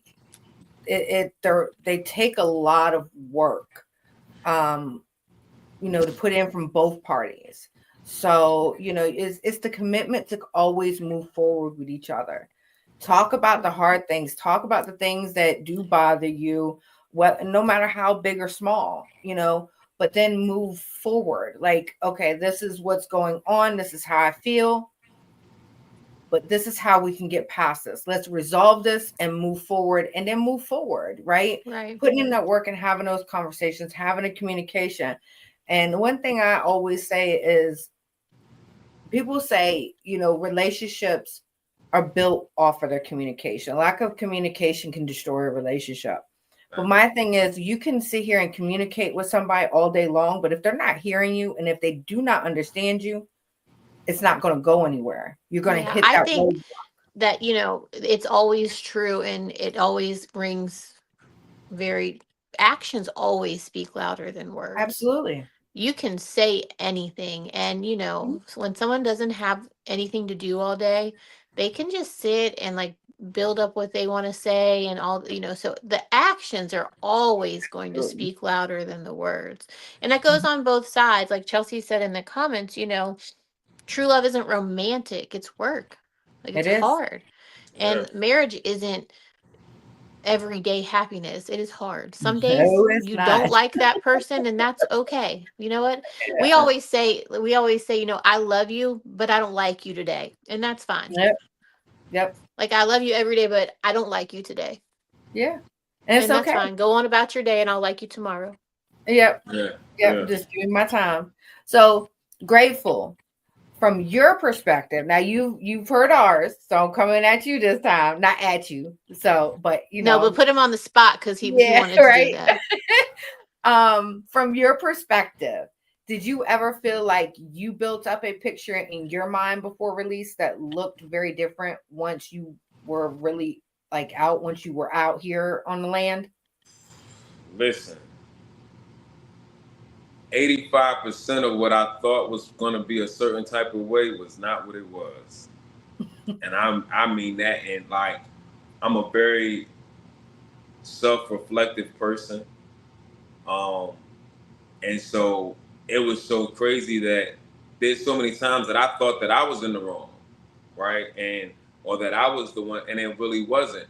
It was other people and their lifing. Because here's the key. I also still had a piece of mindset of coming out in the end of the summer of 2022. So that change coming out spring of 2024, right? The people that I'm going to live with, my God says, her situation has changed in a 2-year time frame, right? And so while we're talking on the phone up until like maybe 2 days before I got out, my mind still had a 2022 vision. I hadn't made the adjustment all the way. And so it was like, she was patient with me, right? She was very patient and was like, listen, bro, I need you to catch up. Like, I need you to catch up. I need you to catch up. It's not what it was. And because she was able, because she has the you know, the intellect and emotional intelligence is the word, to see, she seen me a couple of times, right, in my space, meaning like seeing me for me, and was like, okay, I'm gonna have some patience with you.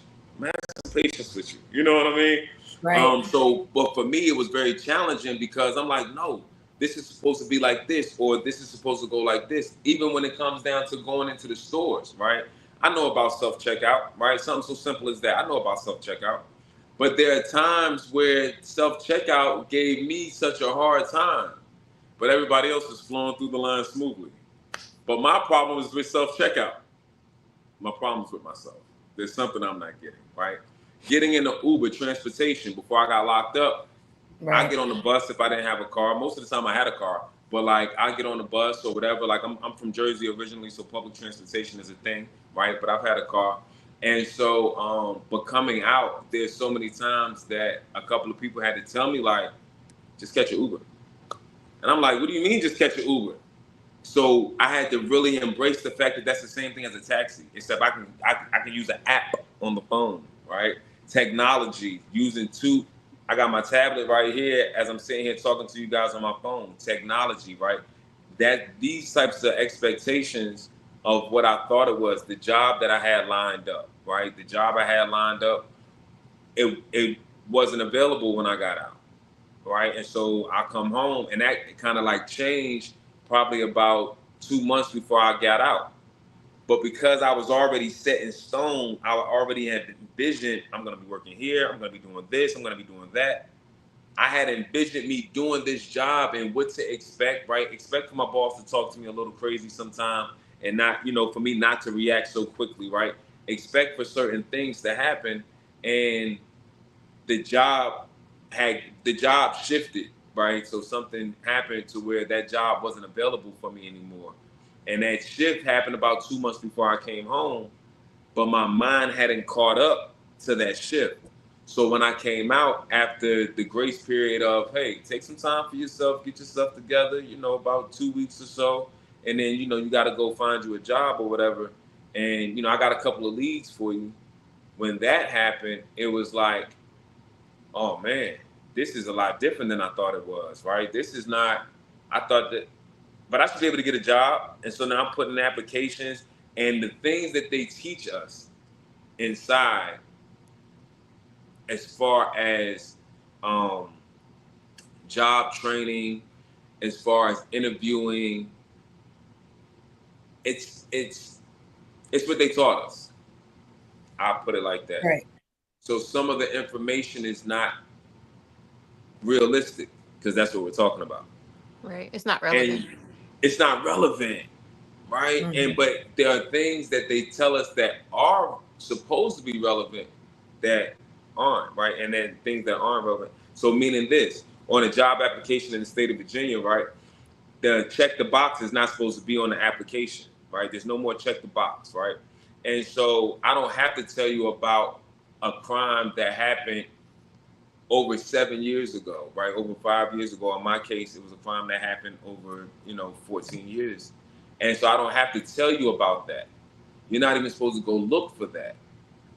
At first, that's what I did when I was looking for a job. I was like, oh, I don't got to say nothing about it. And I asked one person, we interviewed great. I interviewed great, and I asked them, they didn't hire me.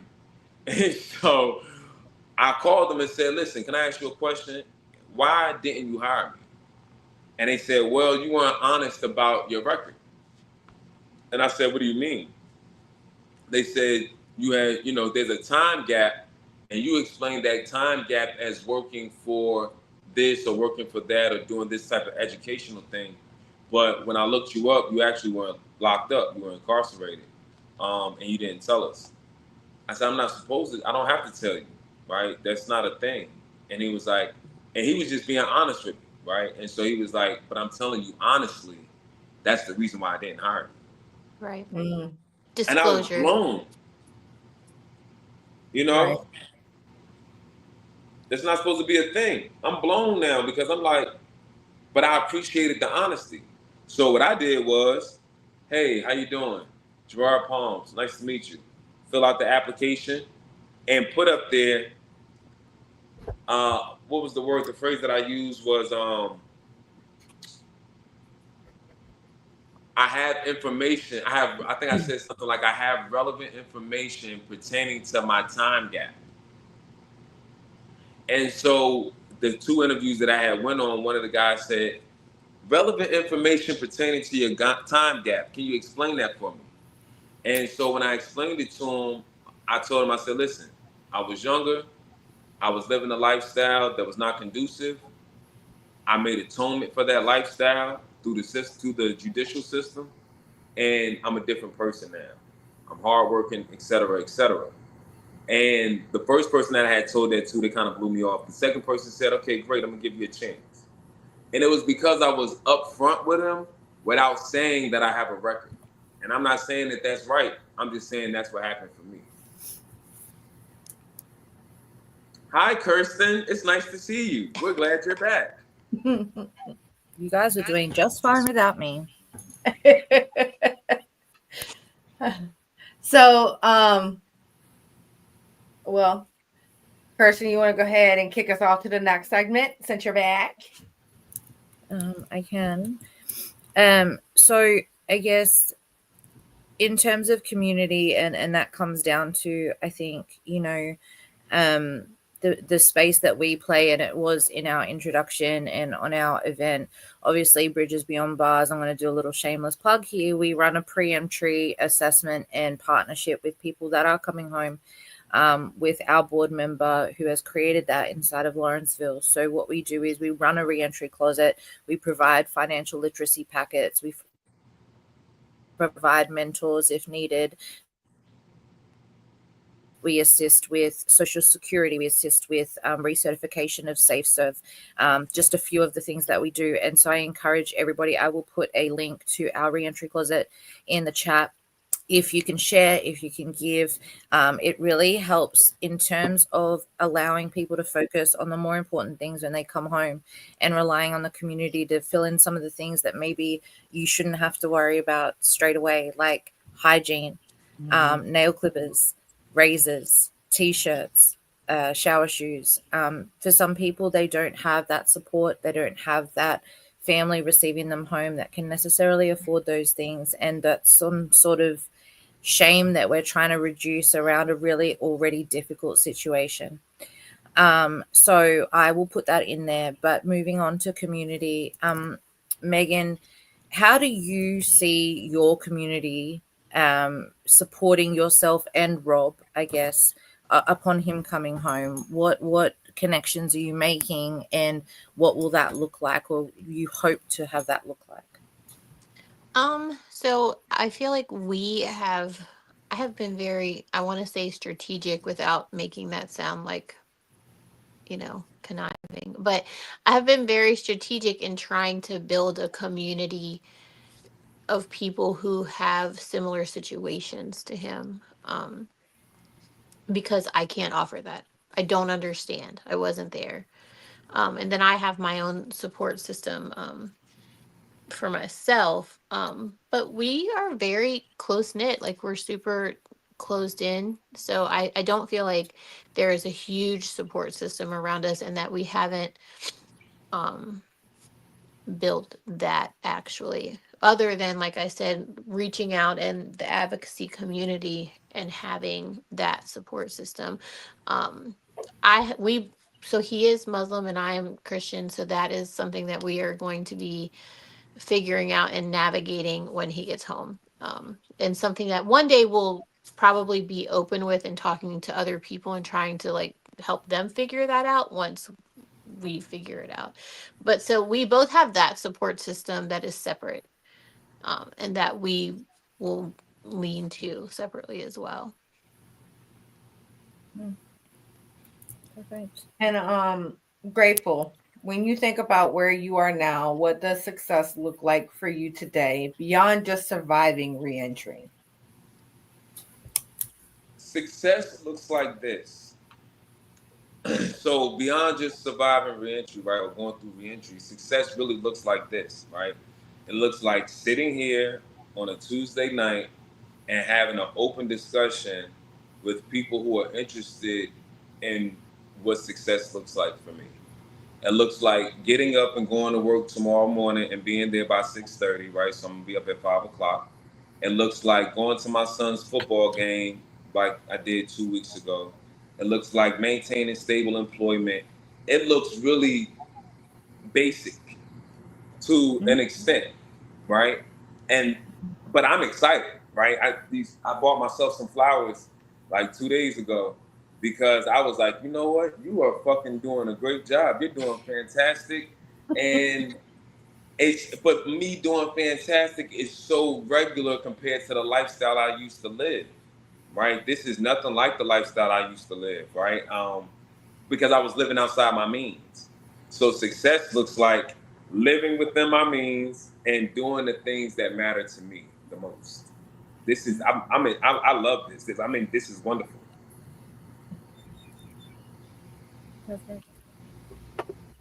I really like that you mentioned like living within your means. I feel like a lot of people who, have been incarcerated, I know you specifically, I know Rob is the same way.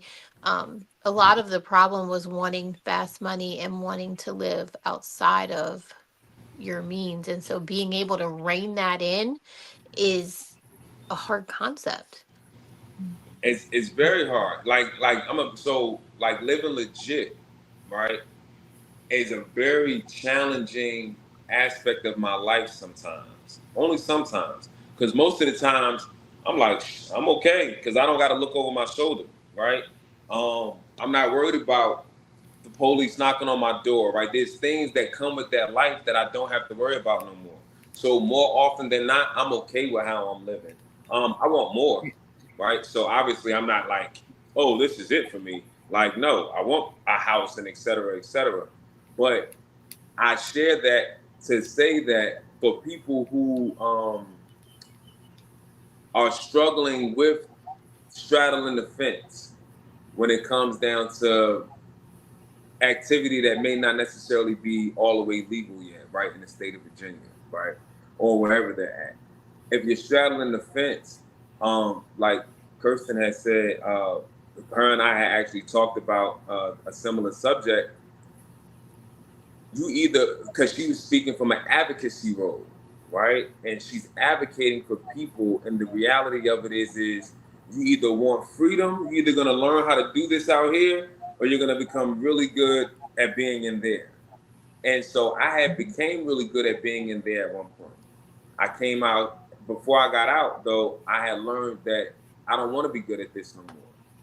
And then I came out here and I'm like, I'm okay with this. Like, I'm okay with wearing the same shoes that I had for et cetera amount of time, right? Because I just sent, some money here, or I just took care of this bill or satisfied that fine.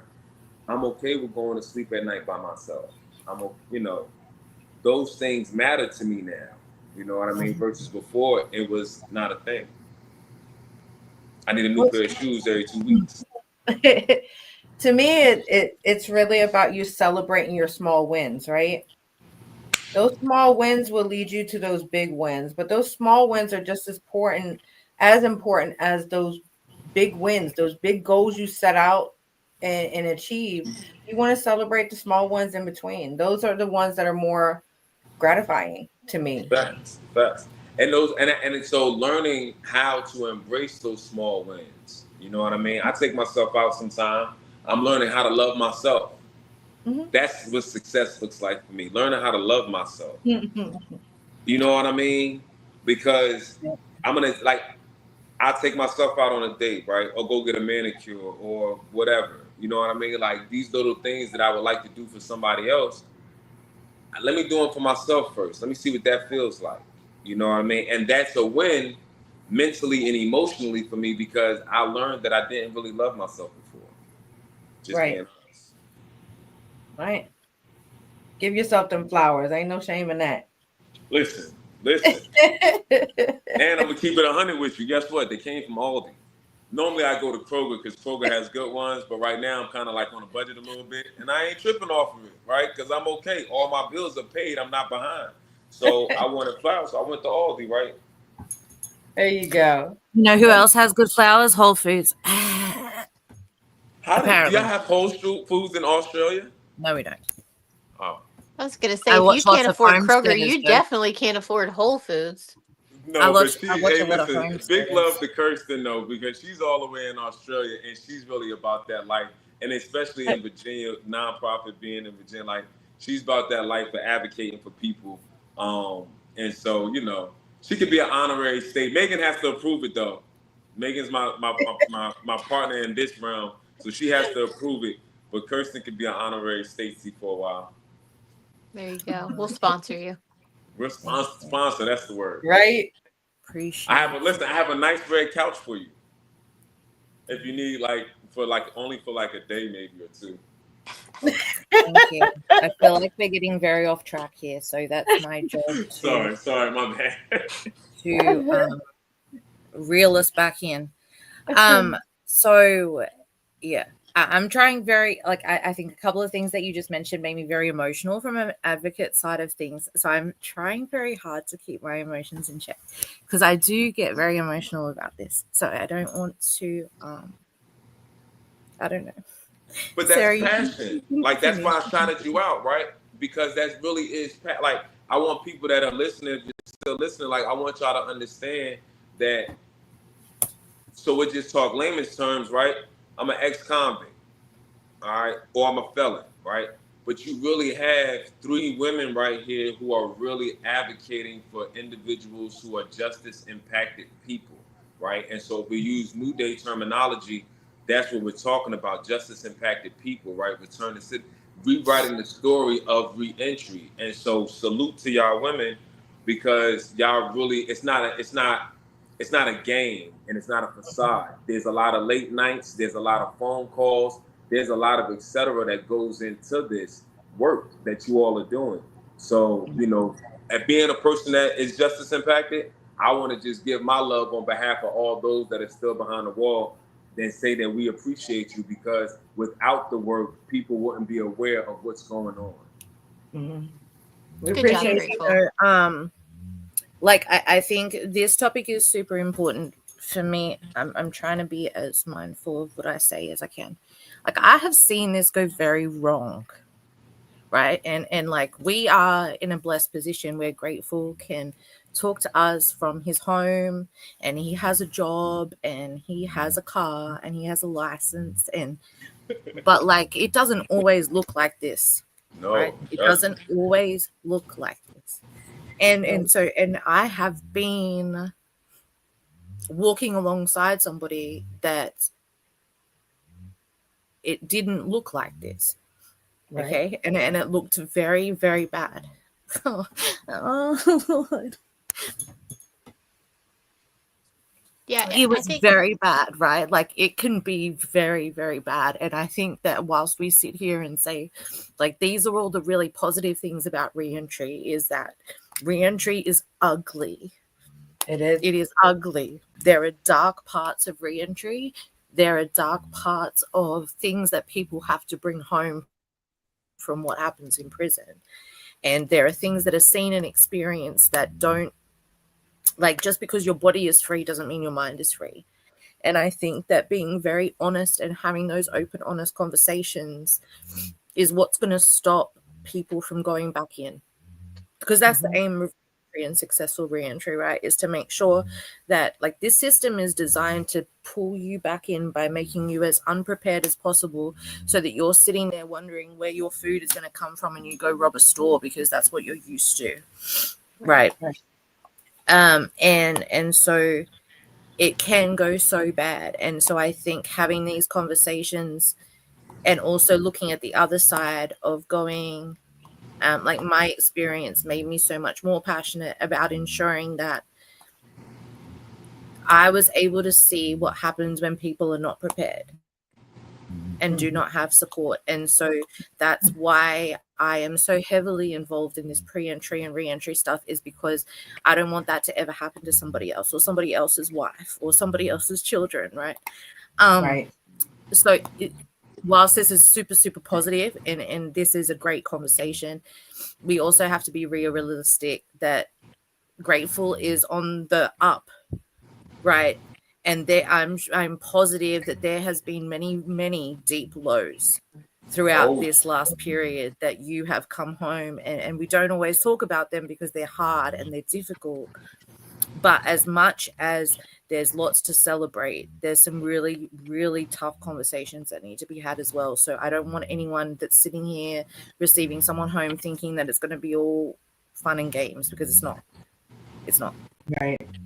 So It is that, difficult. I guess, is my If I can speak to that. Oh, well, if I can speak to that, what she just said, because that goes back to the. I'm sorry. She's having audio issues. Can you all hear? We can hear you. I can't wait. It's me. Oh, but to speak to that point right there, right? I walked up. She said, "Hold on." I see. Now she froze. Go again.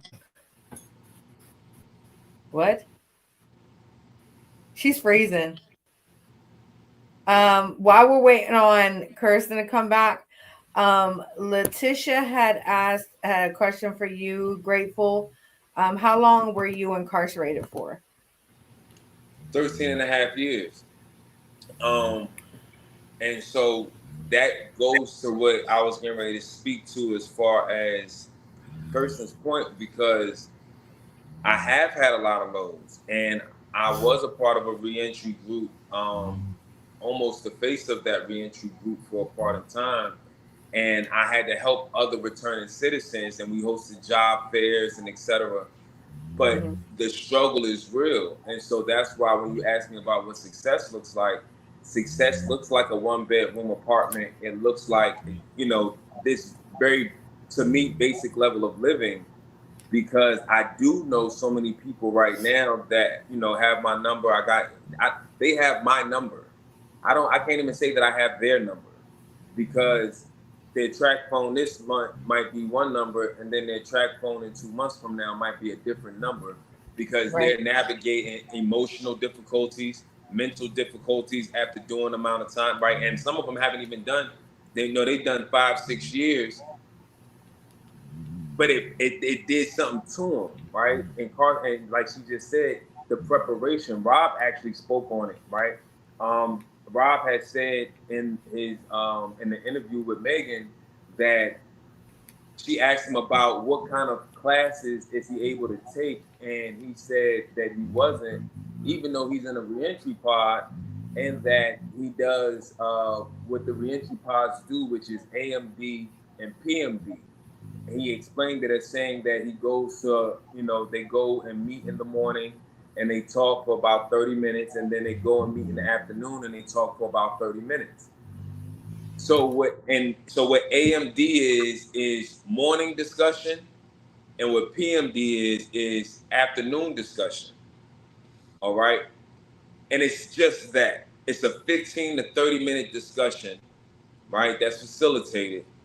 And so that's not preparation for reentry. Even when it comes down to thinking for a change, right? Which is thinking for a change is good. It's another program that's inside for people who are entering society. Thinking for a change is good. But thinking for a change is received differently, right? Which he said, we're experiencing the same, we're sharing an experience, but we're getting different things from it, right? And so while I'm in class with this guy who's taking Thinking for a Change, and we're both in class together, what I'm getting from it is different than what he's getting from it because of our lived experiences. And so now both of us have taken that class, we're both out here, and he's having a hard time maintaining a job. He's having a hard time maintaining a stable living environment. He's going through these changes and these emotional and mental turmoils, right? Maybe not even having the life skills, right? Or having job training right? Proper job training to actually hold a job at just a plant or a factory. He doesn't have those skills because before he went in, he was a D-boy, right? Before he went in, he was just a jacker. He was a robber or a scammer. Nowadays, most of these kids are scammers, right? Young got people are scammers. And so he doesn't have the work ethic to sweep a floor of a restaurant and then mop the floor of the restaurant and then take the trash out and clean the bathrooms and okay, have a good day. He's like, I'm not built for that. I've had several conversations with guys on the inside who are like, yeah, I'm not doing fast or I'm not doing this type of job or that type of job. Because they may not have these real conversations that you all were talking about earlier with loved ones. They may not even have a loved one to have that conversation with. Right. Because it's like, who do you think you are? I'm working at a call center or I'm working at a restaurant, right? I don't have a beachfront house, the picture that you had said, right? I don't have a beachfront house on a Charger. My life, you know what I mean? And so what do you think that you're going to do, you know? There's like the mentality and the emotional turmoil that Kirsten was just speaking of. There are people who are really trying to navigate this big world and are really struggling and having a hard time with that because they don't have certain skills or they don't have the proper support. I just wanted to speak.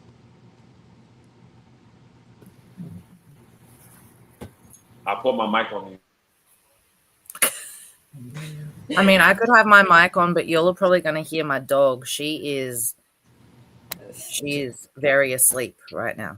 So. She likes to engage in our lives every once in a while with her song. She rip-rolls, yeah. The song of her people. But I want to thank you, Megan, grateful, and Rob, for sharing your stories and insights tonight. Your honesty helps others see that they're not alone in this process. To everyone that has watched for over 2 hours tonight, thank you for joining us. Thank you for engaging.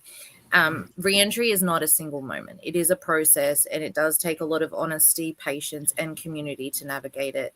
I encourage you all stay connected with us at Bridges Beyond Bars, myself, Sarah, and Idea Incarceration Doesn't End Achievements, and grateful to follow what we're all doing for conversations and resources. Keep sharing these lives because together we can change the narrative. Good night, everyone. Good night, everyone. Peace and blessings.